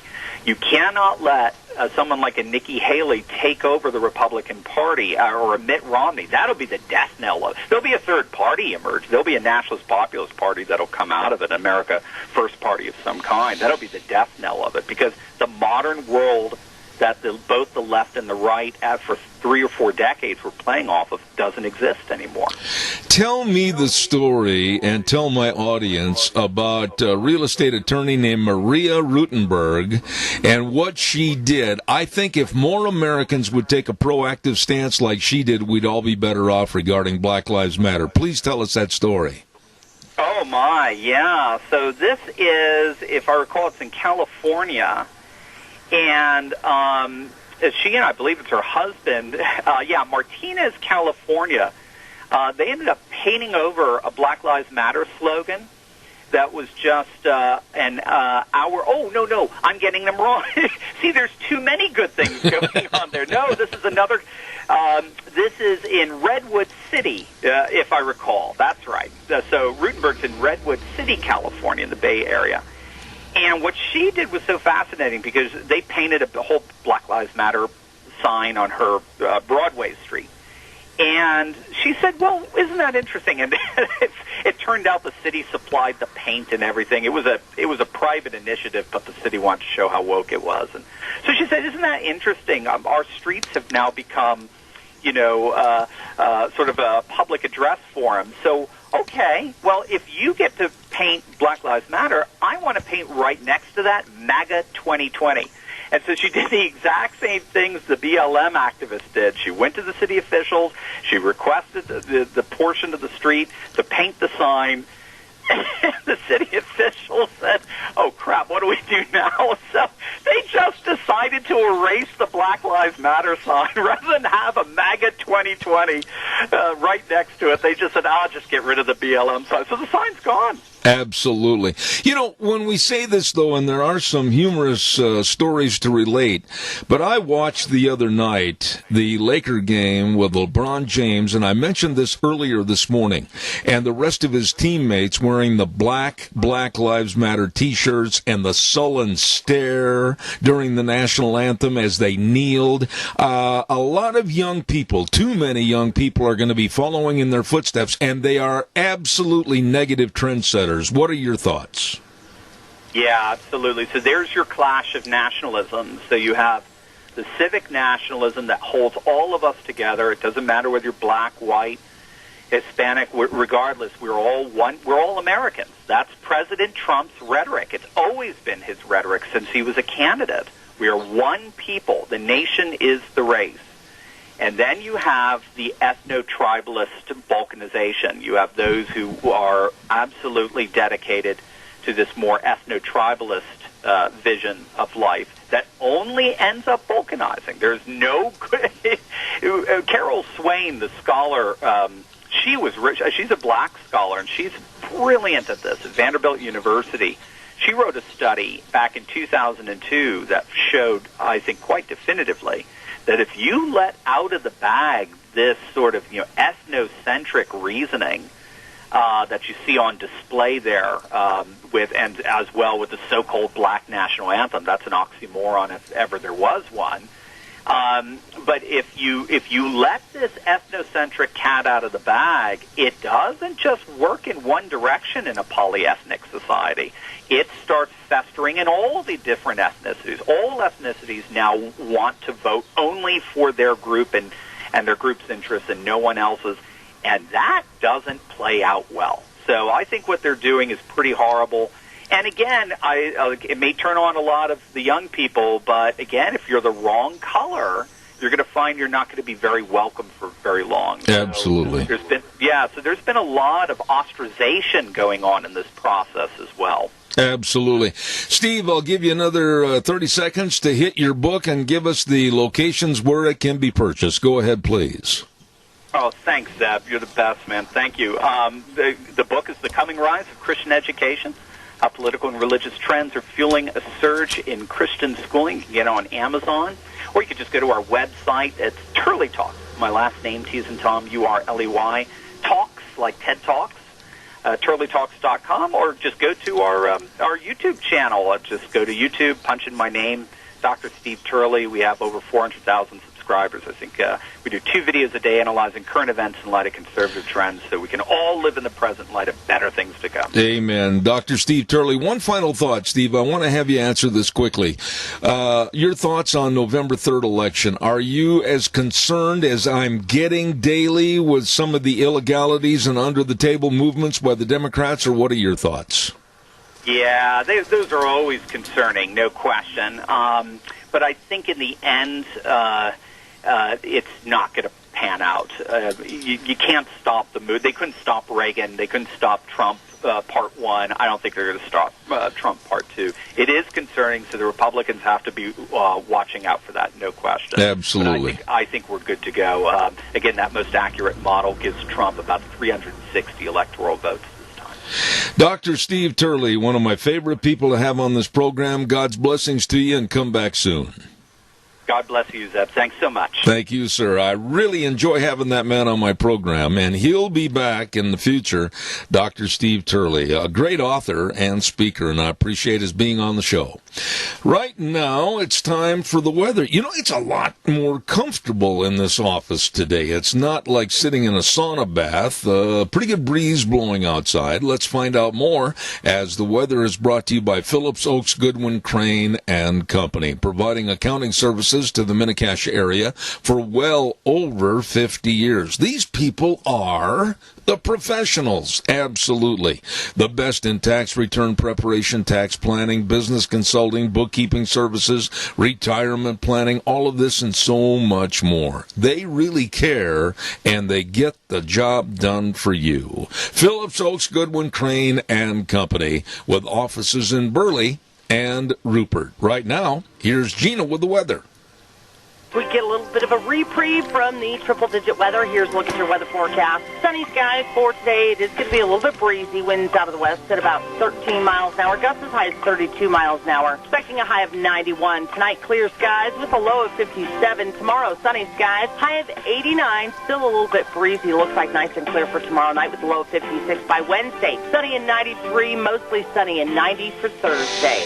That's a look at your weather for 7th rain. Not too bad. Thank you, Gina. Appreciate it. She does a great job with a comprehensive weather forecast, and it's brought to you by the folks that can help you starting a business or maybe a corporation or wanting to add on and hire more employees. All of this and more with the professionals. Phillips Oaks Goodwin Crane and Company. And like I said, the best of accounting services to the Mini-Cache area and beyond for over 50 years. Phillips Oaks Goodwin Crane and Company. Offices in Burley and Rupert. Wow. What's cooking for the rest of the morning? Well, at 10:06 this morning, we're going to have another attorney on with the Pacific Legal Foundation, Luke Wake, and we're going to be talking about our Constitution and how little by little the left is taking a jackknife or a hammer and they're just trying to whittle and chisel away at the values that we have that have made this country great. And we're going to talk to him about that. Luke Wake with PLF. And then at 10:32 this morning, we're going to have Dog Days from the Minidoka Animal Control, Deb Hines. And you might find just the puppy dog you're looking for. Calls are welcome. I'll take some calls. 436-2244. 1-866-927-4587. While I'm waiting for your call, I want to remind you about Patterson's Electronics. Excuse me, I almost choked to death. That cough drop didn't go down well. Patterson's Electronics at 421 East Main in Burley with Curtis and Lorena and the rest of the staff. We had Curtis on a couple of days ago talking about how they help various charities in the area. I salute these people. They really care, and they are community-oriented. They've got all your electronic needs, everything, home theater systems, and, of course, video surveillance cameras, car stereos and speakers, all the complete sound systems. And to settle back in your easy chair, they've got all the great TVs, Samsung, Sony, Toshiba, LG TVs, and they're open Monday through Saturday, 9 to 6. Closed on Sundays. Don't forget some mighty fine people. Patterson's Electronics, 421 East Main in Burley. Good folks. Let me see what else have we got cooking here on the list here this morning that I was going to... Oh, Chris Hahn. Did you hear some of the most disgusting remarks in politics are coming from the Democrats more so than ever before? When Obama was running for president, you couldn't say or shouldn't say anything, and the Democrats were all over you, automatically calling you a racist and a hate monger and a bigot. Some of these remarks that are being made by the Democrats, like this strategist for the Democratic Party, Chris Hahn, was on, I think it was Tucker Carlson the other night, and absolutely came out and called President Trump a sorry, disgusting loser and other names. The name-calling and the denigration by the Democrats is absolutely disgusting. Caller, quickly, you're on the air. I've got a minute left. Oh, yeah, you asked your last guest what the meaning of BLM was. Well, the meaning is burn, loot, and murder. You know, caller, I can't argue with that, nor would I censor your remarks, because quite frankly, they've lived up to that very dangerous explanation that you just gave. But that's what I call them. Well, I'm going to write that down because it's not that far from the truth. I think it is the truth. Thank you very much for your call this morning. I appreciate it. Thank you. Okay, bye. I will not respect any organization that is bent, and they are, on the destruction of our Constitution and, quite frankly, our value system in America. And I know they have a chapter that's starting up here in this area. I know they have other chapters around the Northwest and in the state. I absolutely deplore what they're doing or trying to do. And you know, the problem is, I think that most of the membership, most of the kids have no clue what they're getting involved in. We're going to take a break for about 7 minutes and let the big boys from CBS come in here and destroy everything that we've done, and then we'll be back in about 7 minutes. See you then. Zeb at the Ranch. And a good morning to you. My, I hope you're doing well. And it's going to be a little bit cooler today with some breeze, and you can have a cold lemonade sitting out underneath the shade tree and just enjoy. Zeb at the Ranch, of course, brought to you by our major sponsor, your Magic Valley Les Schwab Tire Centers, all 7 locations serving you. All the best in tires in a very safe, clean environment. And, of course, don't forget, too, Burley Physical Therapy and Rehabilitation at 1263 Bennett Avenue, Suite 2 in Burley, helping you get back to being you. Want to remind you again about Greystone Crossing Senior Living. We've been talking about this place for many, many months, and I really appreciate what Kelly and Matt Wiggins have done for a great living place for seniors. It's a 12-bedroom home, and it's absolutely beautiful. I've been in there. I've taken the tour. You'd better call for an appointment to see this for your senior living. Absolutely. 650-4979. 650-4979. 8699. 3 meals a day, housekeeping, snacks, local transportation, all included in the rent. Call them today. Greystone Crossing at 1221 21st Street in Hayburn. Really nice people. Also nice people, we got to talk a little bit about 7K metals. We've been involved with silver purchases coming to our home for, let's say, the last 7 or 8 months. And 7K metals can help you build yourself and your financial security and future. That's right. Wonderful opportunity. And you can start your own security bank through silver purchases. And they come right to your home, and it's also a very valued treasure for your loved ones in the future. How do you find out more? Well, call my friends, Lon Hardy at 312-8699 or Sharon at 430-3259. Tell them I told you to call, please, and they will help you. Nice folks, great attitude about 7K metals with silver purchases for your financial security. Right now, ladies and gentlemen, we're going to go to the phone line, and we have with us a gentleman that is an attorney for Pacific Legal Foundation, and I don't know if I've ever had him on the program before. We'll find out. Mr. Luke Wake. How are you, Luke? Good morning. I'm doing well. Thank you for having me. It's a real pleasure. Well, Luke, let me ask you, where are you calling in from, California or what part of the compass? Well, Pacific Legal Foundation has started out in Sacramento. We've got a presence fighting for liberty in all the states, but I am in Sacramento area, so I'm out here fighting for liberty, but it's a nationwide fight. How true it is. Let me ask you this, and then we can start to kind of pick this thing apart a little bit.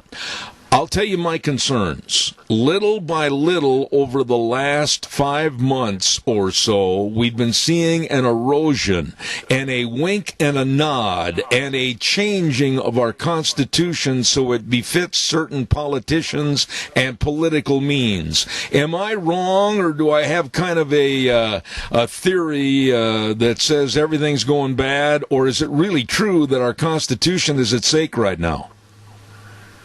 I think that there's some big constitutional issues looming, and the fact of the matter is I'm greatly concerned that Americans are becoming accustomed at this moment to being ruled, and that we have to be proactive to assert our constitutional rights and our way of government.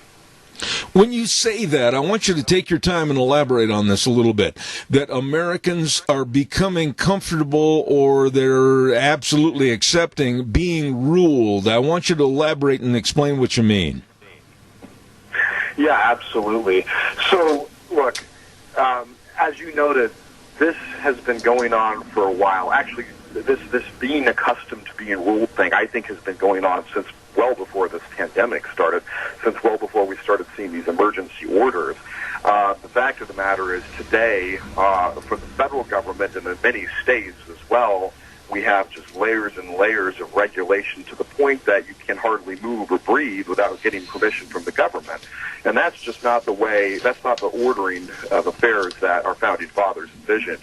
And so over time, I think Americans have become more and more accustomed to lots of government oversight over all facets of their daily life and their economic life in particular.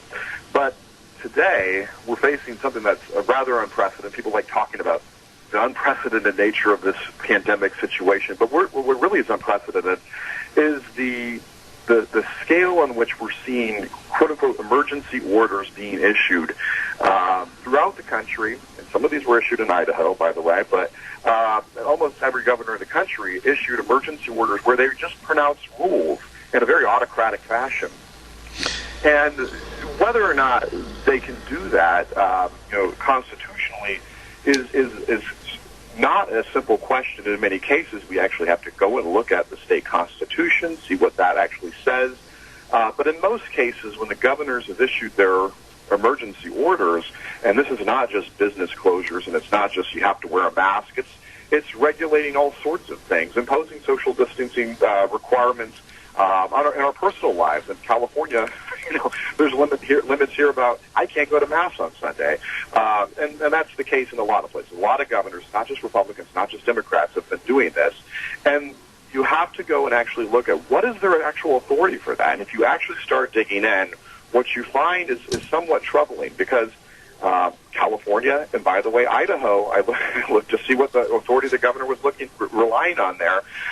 There's statutes there that say in the event of an emergency, the governor has, quote unquote, all police power vested in the state. And that's basically a blank check for the governor to do whatever he thinks is appropriate. And so that begs the question, though, can the legislature just give the governor a blank check to just figure it out and do whatever he thinks? In the context of, a hurricane, which is, I was pretty familiar with growing up back in the Southeast, or, a riot or something like that, or earthquake, a fire. I mean, usually there's a pretty defined geographical area we're dealing with and a duration, a time duration. But when it comes to a pandemic situation that could possibly go on for years, there's no temporal limitation on the governor's authority to operate under the emergency orders, and it covers the entire state. And by its nature, when we're talking about this pandemic, the emergency orders that we're seeing in a lot of these states presume that the governor can basically regulate, again in an autocratic fashion, every facet of our both economic lives but also personal lives, because the theory is that this is everywhere, and at any given moment we might come into contact with it, and therefore they can do whatever they want. And my point in all of this is that it's not that we shouldn't have rules.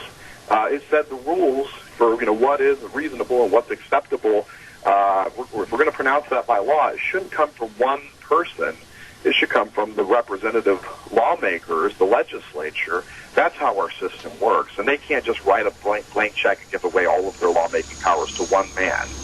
Luke, let me ask you this question, and it's a very simplified question, maybe too simplified, and sounds a little bit naive, but why, in your opinion, has the American public kind of shelved their rights and their constitutional values and accepted all this? There certainly are some people who are very adamant and take seriously still the idea that this is a country where we live free or die, and those people are vocal. There are sheriffs here in California, for example, who are refusing to enforce the governor's orders about the mask because they don't think the governor has that authority, or they're just going to refuse because they think it's wrong. There are local authorities who are speaking up very vocally and saying, we want to decide for ourselves what are appropriate, restrictions on business, and it shouldn't be, for the governor to decide on a statewide basis. So there are people who are asserting themselves and who are not willing to just roll over sheepishly. But what I think the reality is, when an emergency first first sprung on us, I think a lot of people were willing to just accept that someone had to do something, and just for lack of knowing what else to do, they were willing to accept the idea that some orders are going to come out of the governor's office. But I guess I'm digressing a little bit from your question, but my point is that the longer this quote unquote emergency persists, the more we should be able to expect the legislature to step in and actually do something, as opposed to having all the rules coming from the governor. But the question about why the American people are just so willing to accept this, I mean, that's a difficult question, but I think, again, it's because the seeds for this, the germination of and growth of this regulatory state that is reaching its tentacles out into every aspect of our lives, it's not new. That has been going on since the New Deal era, certainly at the federal level, and even at the state level. What we see is, on top of the layers of federal regulation, you have to deal with state level regulation, and I assume that Idaho is a freer state than most, certainly more free than California. But the point is, even in states that are a little bit more conscious of the need to minimize regulatory burdens, there still are layers and layers of regulation at the state level and the local level, and over time, it's a very natural tendency. All of these things often are well-meaning, but over time, the regulatory thicket builds up, and it builds up incrementally. And unless you're proactive in going into, pruning that garden, it's going to continue to grow. And meanwhile, as the analogy always goes with, put a frog into a boiling pot of water, it's going to immediately want to jump out. But if you put the frog in and you just slowly turn up the heat, it's not gonna see what's happening. I've never actually experimented with a frog on this, but but my understanding is there's something to this metaphor, anyways. That my generation, I was born in the Reagan era, and my generation has never known what it was like to live in an age where you didn't have a federal bureaucracy controlling every aspect of your economic life. And that has only grown and grown. And so we're used to that at the federal level, and then you add on top, state-level regulation. I mean, we're just used to having to ask the government's permission. But again, I think that puts upside down the very premise that our whole nation, the very spirit of our nation. We were frontiersmen. We were a stubbornly independent bunch. That's why we, rebelled against having a king. And today, what are we accepting? When we have these state orders from governors, it's basically, it's the same thing as a king issuing a dictate. It's an autocratic rule. And again, I think it's important that we think critically, not just accept that they can do whatever they want. We have to actually press them and be skeptical and say, justify what you're doing, which is why it's important that we're litigating some of these cases. We've got a lawsuit challenging the governor of Connecticut and his business shutdown orders, which were both arbitrary and we think a violation of Connecticut law. And we're looking to do the same thing in other places. Let me ask you this. You're very articulate about what the problem is, and you're getting involved in this problem. I want to go to another case that's been in the news quite a bit, and I just absolutely don't understand how the New Jersey governor could have a vindictiveness against that gym owner that's operating a legal business, and they've done everything short of incarcerating this man, the owner of the gym, and now they've boarded up his doors. He finally took him off, and he's defying the governor, and the governor's going to say that he's going to take away his business license. I mean, this isn't the America that I grew up in. Yeah, and I'm not particularly familiar with the specifics of that controversy, but I can tell you I've talked to many, many small business owners throughout the country in the past so many months. And there's a lot of pent-up anger and frustration because they just want to be able to live their lives and work, but they also are cognizant of the fact that they need to protect their customers and their employees, and so they're trying to take reasonable steps in order to do this. I mean, we have, I was talking to a cosmetologist very recently, and she's telling me all of these exhaustive things that she's trying to do to operate her business in a reasonable fashion to protect her customers and her employees. And the fact of the matter is, she's got a governor that says you cannot operate indoors here in California. And so, there's folks here, I talked to someone recently, a gym owner, a very similar situation. He defied the governor's orders here, and so he's dealing with, a very, very large fine. Most of the states, by the way, I checked in Idaho, it's a misdemeanor to violate the governor's emergency orders. If you, and granted, I think Idaho has been a little bit more reserved in the approach that's been taken. But nonetheless, if you look back at the emergency orders that were coming out this spring, there were business closure orders on certain industries couldn't open until certain dates and so forth, and they were imposing rules about social distancing in the workplace and so forth. And so the question again is, do they have the authority to do that? And if you actually go back and look at the authority they're relying on there, again, there's this idea that the legislature has just given the governor all the police powers in the state. I question the constitutionality of whether the legislature can write that kind of a blank check. There is a general, for the health department, there is regulatory authority to impose quarantine and self-isolation. But, I think those sort of provisions are pretty common in the states, and they just apply, I think, with regard to someone saying, well, because of something you've done, or you've gone to a high-risk area, or you actually are infected or likely infected, we're going to ask you to stay. But to stretch that authority to say, well, we can just require business closures across the board, or we're going to require everyone to stay at home, I think that's a bridge too far.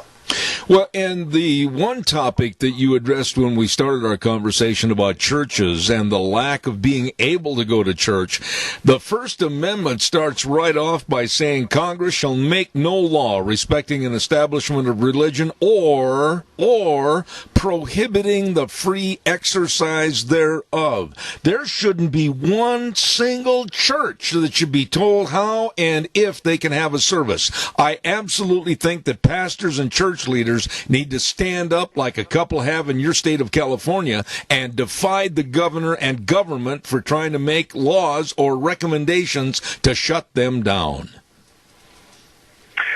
Yeah, that's definitely an issue that's, and not just in California, but in a number of different states, has led to a lot of lawsuits. Frankly, I think I've seen more lawsuits about the restrictions on worship than anything else so far. And unfortunately, the suit that I saw go up to the Ninth Circuit it didn't go anywhere at the end of the day. Unfortunately, I think we're going to continue to see those battles playing out. And again, my organization, Pacific Legal Foundation, is looking to where we can come in to actually fight and make some inroads here in protecting liberty. I think I'm coming at this more from a separation of powers perspective. But that being said, I definitely I definitely care about protecting the First Amendment and everything else. And there's going to be some battle lines when it comes to restrictions on the First Amendment or any of these the Bill of Rights. Generally speaking, for most of them anyways, but certainly when it comes to free speech, free exercise of religion, the government has to pass what they call strict scrutiny in order to impose affirmative restraints on the exercise of free speech and free exercise of religion. And that means that the courts really should demand that the government actually justify with very compelling grounds its restriction, and also that there's no more narrow way that they could go about trying to protect the state's interests. So, for example, if I'm told that I can't go to church on Sunday because there's going to be these people congregating, but if the government, at the same token, is allowing same number of people to come into Costco, yes, well, there's a problem with that. Yes. Absolutely. We have a caller with a quick question or a comment, and I'll have you respond. Caller, go ahead quickly. You're on the air. Well, Zeb has a lot of guests, and I don't know if you were on last week with Zeb and we spoke about this or not, but when John Roberts and the Supreme Court decided to allow, casinos to be open but not churches, and I don't know the whole detail of it, I was, there was just no logical explanation for any of it. And I would like to think that across this nation, these governors and these mayors are going to be held accountable. But you wonder if the people of America have lost their will, don't inform themselves, don't care, are afraid what people think. I don't know. I'll hang up. Thank you. Respond to the caller, please, if you would, Luke, please. Yeah, no, and I'm familiar with the case he's referring to. I would point out that Justice Gorsuch wrote a terrific dissent to the Supreme Court's denial of certiorari. But basically, the Supreme Court balked when asked to take up this case. And that doesn't mean that they won't take up a case like this. It's very common because they can only take so many cases. I would have liked to see them take that case, but the fact of the matter is they only take so many cases a year. They're going to continue to see petitions for the court to take up similar cases, and so one can hope that the court will take up one of these other petitions. Generally speaking, I can say the Supreme Court likes to wait until there's a division in the Federal Court of Appeals before they'll take up a case. So if you've got some courts saying one thing and another court saying the exact opposite thing, they will typically take a case in order to settle the issue. So it may be that in the next couple months we do see the Supreme Court take up a case like that. But it is very problematic, and I think Gorsuch's dissent got straight to that point that it's ridiculous that we would say that as many people as like could come into the casino, but if you get 10 people in church, that's a problem. Yeah. And again, that's a question of the First Amendment there. But the constitutional issues here, there's many constitutional issues. There's the right to travel. There's the freedom of association to see your loved ones and so forth that are called into question here. But I do tend to think that one of the strongest constitutional challenges that one can bring against some of these orders are based on separation of powers, based on the idea that, the governor cannot just make up all of the rules, but the rules really should be coming from a legislative body that represents the collective interest of the whole community, because what happens when you have that sort of a deliberative body with different representatives representing different constituencies is it forces the lawmaker to come to sort of compromise positions and moderate so that just you don't get extreme rules. When you have one person making all of the rules, I think that's a recipe both for arbitrary rulemaking, like what we're talking about with everyone can come to the casino but no one can go to church, but also an invitation for nepotism or cronyism, and just overreach. I think when it's the lawmakers, the legislative body making the decisions, and they have to take into account the whole community's perspective and their specific representatives that they're going home to talk to in their districts. They take a different tone. Absolutely. Luke, you are excellent. I got to have you back. Please tell everybody about Pacific Legal Foundation. Where can they find you? How can they follow your cases?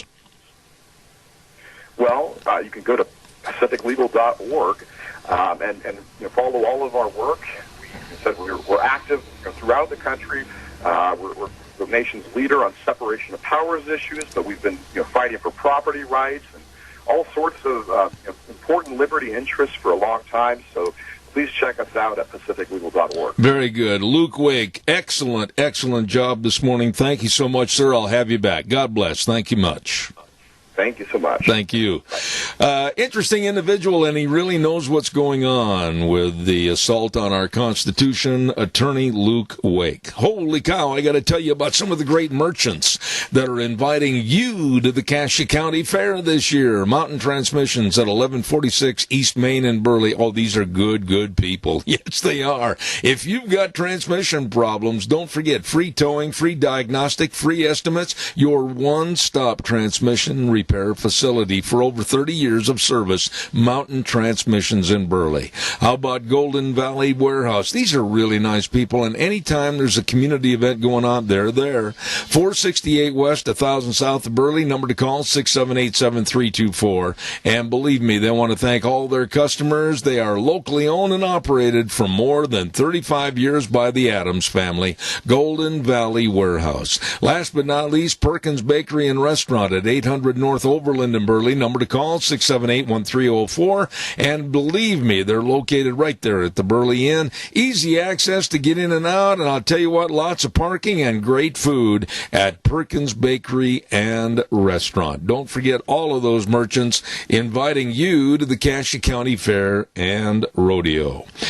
We are going to send this back over to our main studios. We'll be back in about 3 minutes.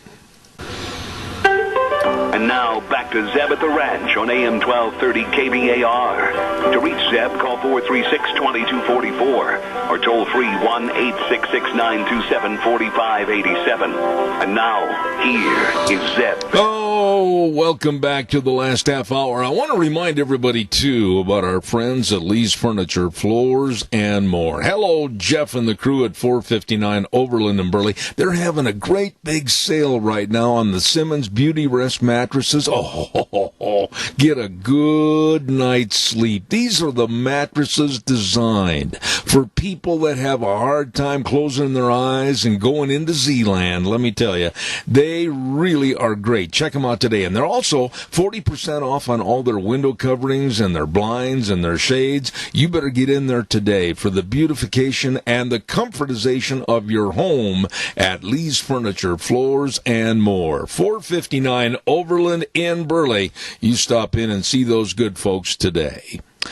Right now, we're going to go on the phone line over to Minidoka Animal Control. And we've had a good time talking to Deb Hines over about the last 2 months about all the dogs in the area that maybe have been left at her doorstep. And she's trying to find good homes for the puppies and the dogs, and she's doing a great job. Good morning, Deb. How are you? I'm good, Jeb. How are you? I am peachy good. Hey, listen, before we get started on the dogs that you want to feature for today, I want to ask you this.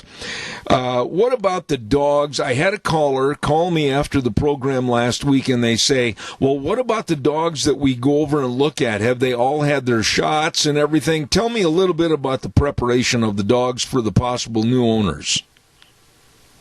Okay, so when they hit the door at the shelter, and let their, what we call an owner surrender, and the owner brings me their vaccination records, they immediately get their shots, everything except rabies, and I can't give that. For the adults and on the pups, they get their puppy shots, and in 20 days we give them a second puppy shot, and then in 20 days we give them their last puppy shot. So except for rabies, yes, they've got everything they need. Okay.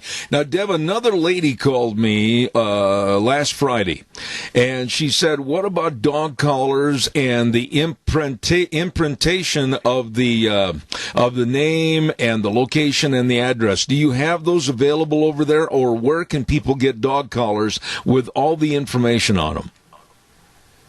That is a specialty thing, and they can go to, like, anywhere and get one of those things printed. The only thing that I do is when they adopt something, we furnish their collars, and then we'll issue dog licenses, but we do what's it called? Chipping. And no, it is not a GPS. They don't make such a thing. Everybody keeps thinking that's what it's for, but it's not. What it is it's a number, and it's a pre-registration for the life of your dog. I see.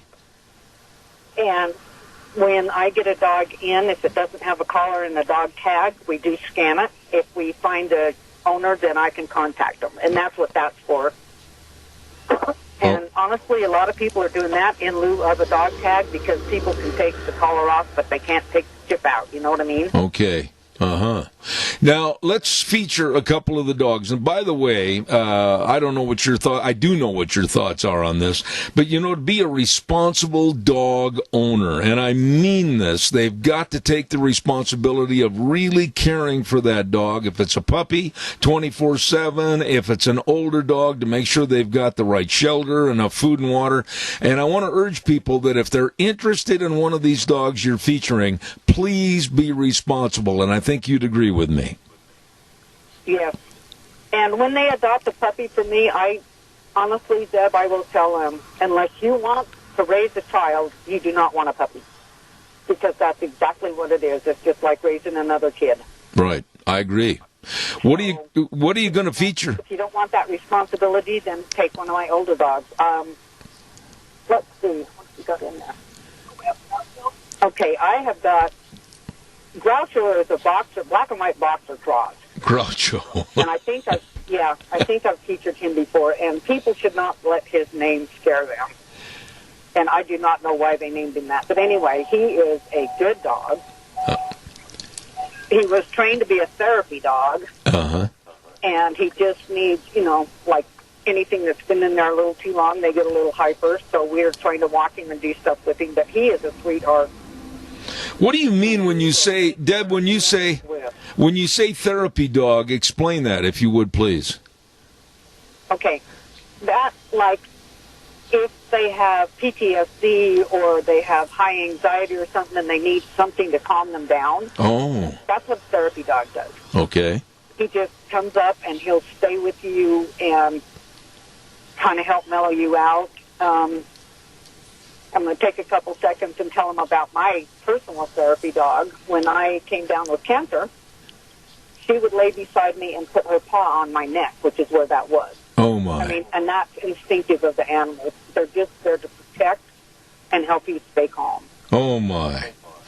So what you're preaching and teaching here, and I absolutely appreciate it, is it's really true. Dog is man's best friend and woman's best friend, and they can be more than just a pet that eats the dog food and sits out on the front porch. They can really be a part of the family and interactive in helping people even get healthier.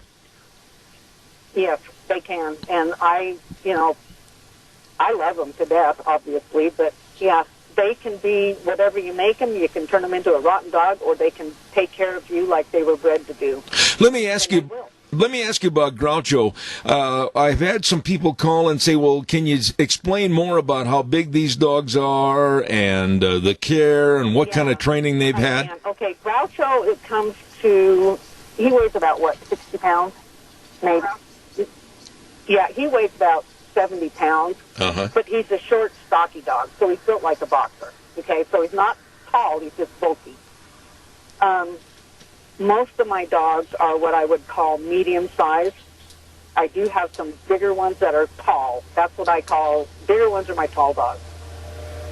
And I don't think I've even got one of those left, but most of my dogs right now are the bulky babies that weigh a little bit more, except for the pups, of course. But they're very well-mannered, very protective, even of the girls out in the kennels. Those dogs will protect them. Okay. Another question I've got, do you know anything about his training? Do you know anything about whether he's leash trained or anything like that? Oh, he's leash trained. He's house trained. He'll walk off leash if he's, by himself. Okay. But like any dog, he gets sidetracked. Kind of like people, you'll be doing something and pretty quick you're off doing something else and you're going, Absolutely. And he loves to play fetch. He's good with other dogs. I mean, he was trained well. Okay. And the only reason I got him is because these people had 11 dogs. Oh, my. Okay, so we've got Groucho, and we've only got a couple of minutes left. And tell me about another dog that you'd like to feature today, along with Groucho.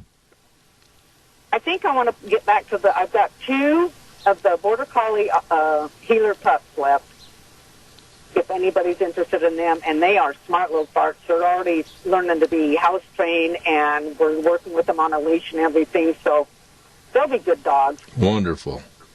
Okay, now, most of the people that have called me said, what do they do besides calling? Give us the number, give us the location, and the hours, perhaps, that you're there so that these potential owners can come over and visit with you.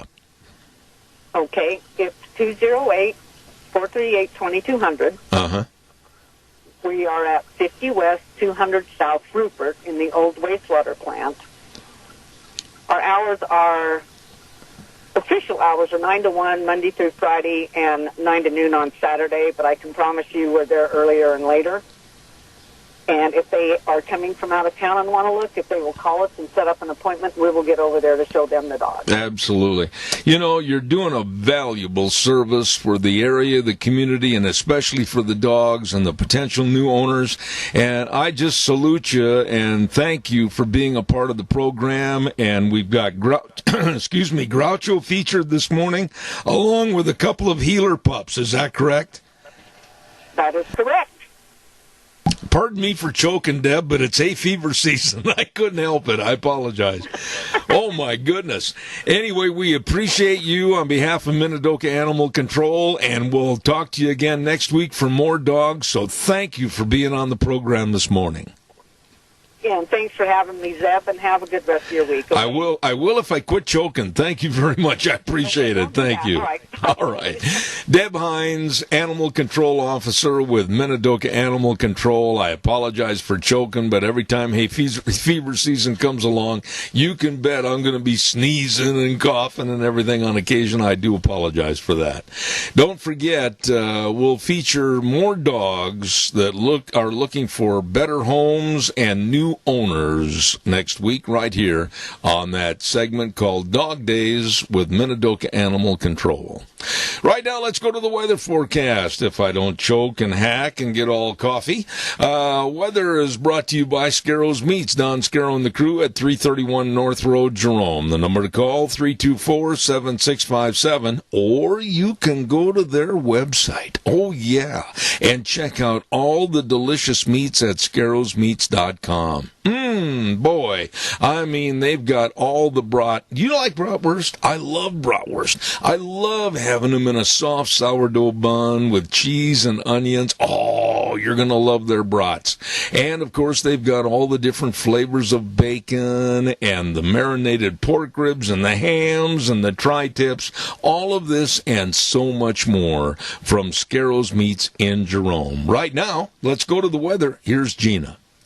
We get a little bit of a reprieve from the triple-digit weather. Here's a look at your weather forecast. Sunny skies for today. It is going to be a little bit breezy. Winds out of the west at about 13 miles an hour. Gusts as high as 32 miles an hour. Expecting a high of 91. Tonight, clear skies with a low of 57. Tomorrow, sunny skies. High of 89. Still a little bit breezy. Looks like nice and clear for tomorrow night with a low of 56 by Wednesday. Sunny and 93. Mostly sunny and 90 for Thursday. That's a look at your weather for 7 Grand. Thank you, Gina, and brought to you by Don Scarrow and the crew. I got to get Don over here and then say, oh, by the way, if you're coming on the radio, be sure and bring some brats. 331 North Road, Jerome. Number to call, 324-7657. They are changing the way we eat, one delicious bite at a time.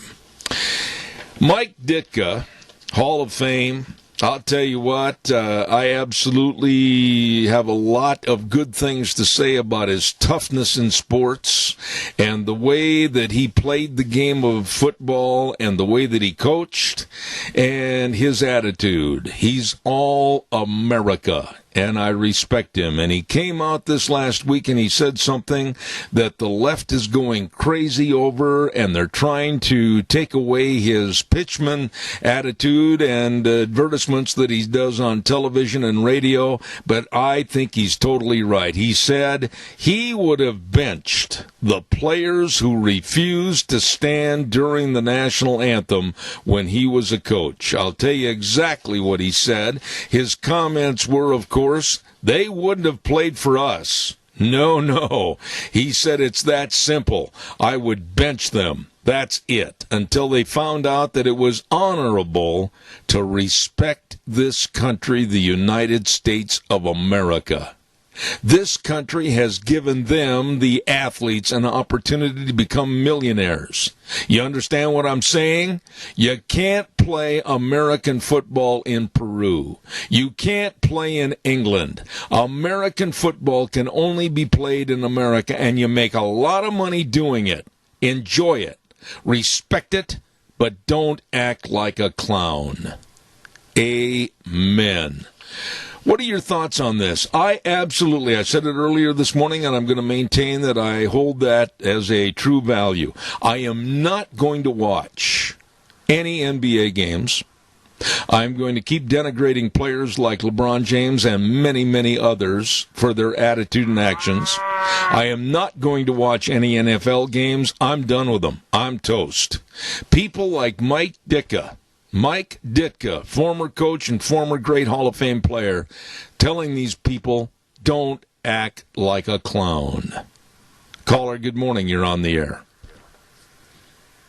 Well, what's happening is people are finding that they may have a home life. I'm hoping that they actually may love their children. They may like their children's company. They may realize the value of raising their children. And they're saying, I don't know. You know, maybe I don't need Major League Baseball. I sure as hell don't need basketball, pro basketball. I love football. I love it. And I love college football because it's pure. But it's like, if they can't, respect the people that put them there, respect what gave them the opportunity, then, you're right. I can't imagine how that we could tolerate this as a 60 million people who voted for Trump, they're going to say, well, to heck with you people. You prima donnas. You overpaid things, and we're out here trying to save our lives, save our business. Well, let me ask you this, Randy. Is it my mistake, or is it really what you see also? That there seems to be, especially with the NBA, more of an allegiance to China and the money from China, because they are the ones, China being the ones, that process and make and manufacture the uniforms and the shoes and everything else. They seem to have more of an allegiance and care to China than they do the United States. So my reaction is, go play over in China. I don't want you here. Right. Well, yes, you're right. See, that's the thing. It remains to be seen whether or not the American people are waking up, and the election will tell us a lot, as long as it's pure. The election is real, and the fact and the numbers are proper. But you're right. I guess it's an adjustment, and we're going to see what really matters, I hope, in America and what doesn't. And, it's a luxury having sports. And so maybe these overpaid prima donnas may end up, I don't know what they're going to do. I think that, the amount of black players in all these leagues shows me that there's no oppression of black people. Well, wait a minute. Whoa. You made a good point here. You made an excellent point, and I want to elaborate on it a little bit. A lot of people don't realize that if it weren't for sports, where would the LeBron Jameses be? What kind of occupation would they have? What would they be doing for a living? Where would they be going to live? How would they live? Everything. These are all questions they don't have to answer because they've been signed to multi-million-dollar contracts to play a child's game. And they're making tremendous living in a country, the United States of America, the only source for that kind of income. These people are idiots. LeBron James is absolutely way behind in the mental capacity if he can't realize what a great country this is and the benefits that have been given to him. Go ahead, Randy. I lost him. What happened to him? He faded away into that lost phone call in the sky. Call back, Randy, if you would, please. I'd appreciate it. 436-2244, 1-866-927-4587. Oh, hope they get the phones fixed. Anyway, Randy, call back if you get a chance. We're talking about don't act like a clown. Mike Ditka is correct. Caller, good morning. You're on the air. Quickly. Are you there, caller? The phones are acting up. Well, I can tell that. Thank you very much. Hopefully we'll get them fixed by tomorrow. And while I'm waiting to see if we can get another call in here, I'd love to tell you about our friends at your Magic Valley Les Schwab Tire Centers. Hold on, caller. I've got to get this finished. I'll be right with you. Don't forget, of course, the 7 locations serving you with all the best of tires and, of course, the best tire value in the industry. Absolutely. They stand behind their tires, and they know all about the best kind of tires for your driving needs. All the different tread designs, all the sizes, everything at your Magic Valley Les Schwab Tire Centers. All 7 locations that know all about tires and the best in brake service, front end alignment, shocks and struts and batteries, and above all, the best in service to get you on the road safely. Stop in and see James and Buell, Dan on Pole Line in Twin Falls, Lane and Rupert, Mike and Jerome, Dave on Blue Lakes and Twin, the Twist family in Paul, and Trent on Overland in Burley. The best. Your Magic Valley Les Schwab Tire Centers. Caller, are you there? Yes, can you hear me, Dad? Yeah, all of a sudden, we've had a lot of trouble with the phone lines and the phone system, and I apologize. Go ahead, quickly. Yes, it's fine. See, this is what happens. As long as you get away with it, you continue to do it, and you think, well, I guess they don't care. Yeah. We re-elect Mike Simpson. He just doesn't care. Hopefully the governors of Washington, Oregon, and California will be called to task. But will they? Will will the mayor of Seattle and Portland, will they be called to task? Will the people of, I'm going to tell you a quick story and then I'm going to hang up. I was in Jerome getting gas at a big truck stop there, a new one, and our car drove up and it was from Texas. And I was standing there and I like to talk to people. So I just walk over, I says, how you guys doing? You guys from Texas? No, actually we're from Brooklyn, New York. Oh my. It's a rental. We're going to go see the falls. And I says, well, there's not much going over because we're irrigating. And I says, and then they're going to go to Jackson Hole.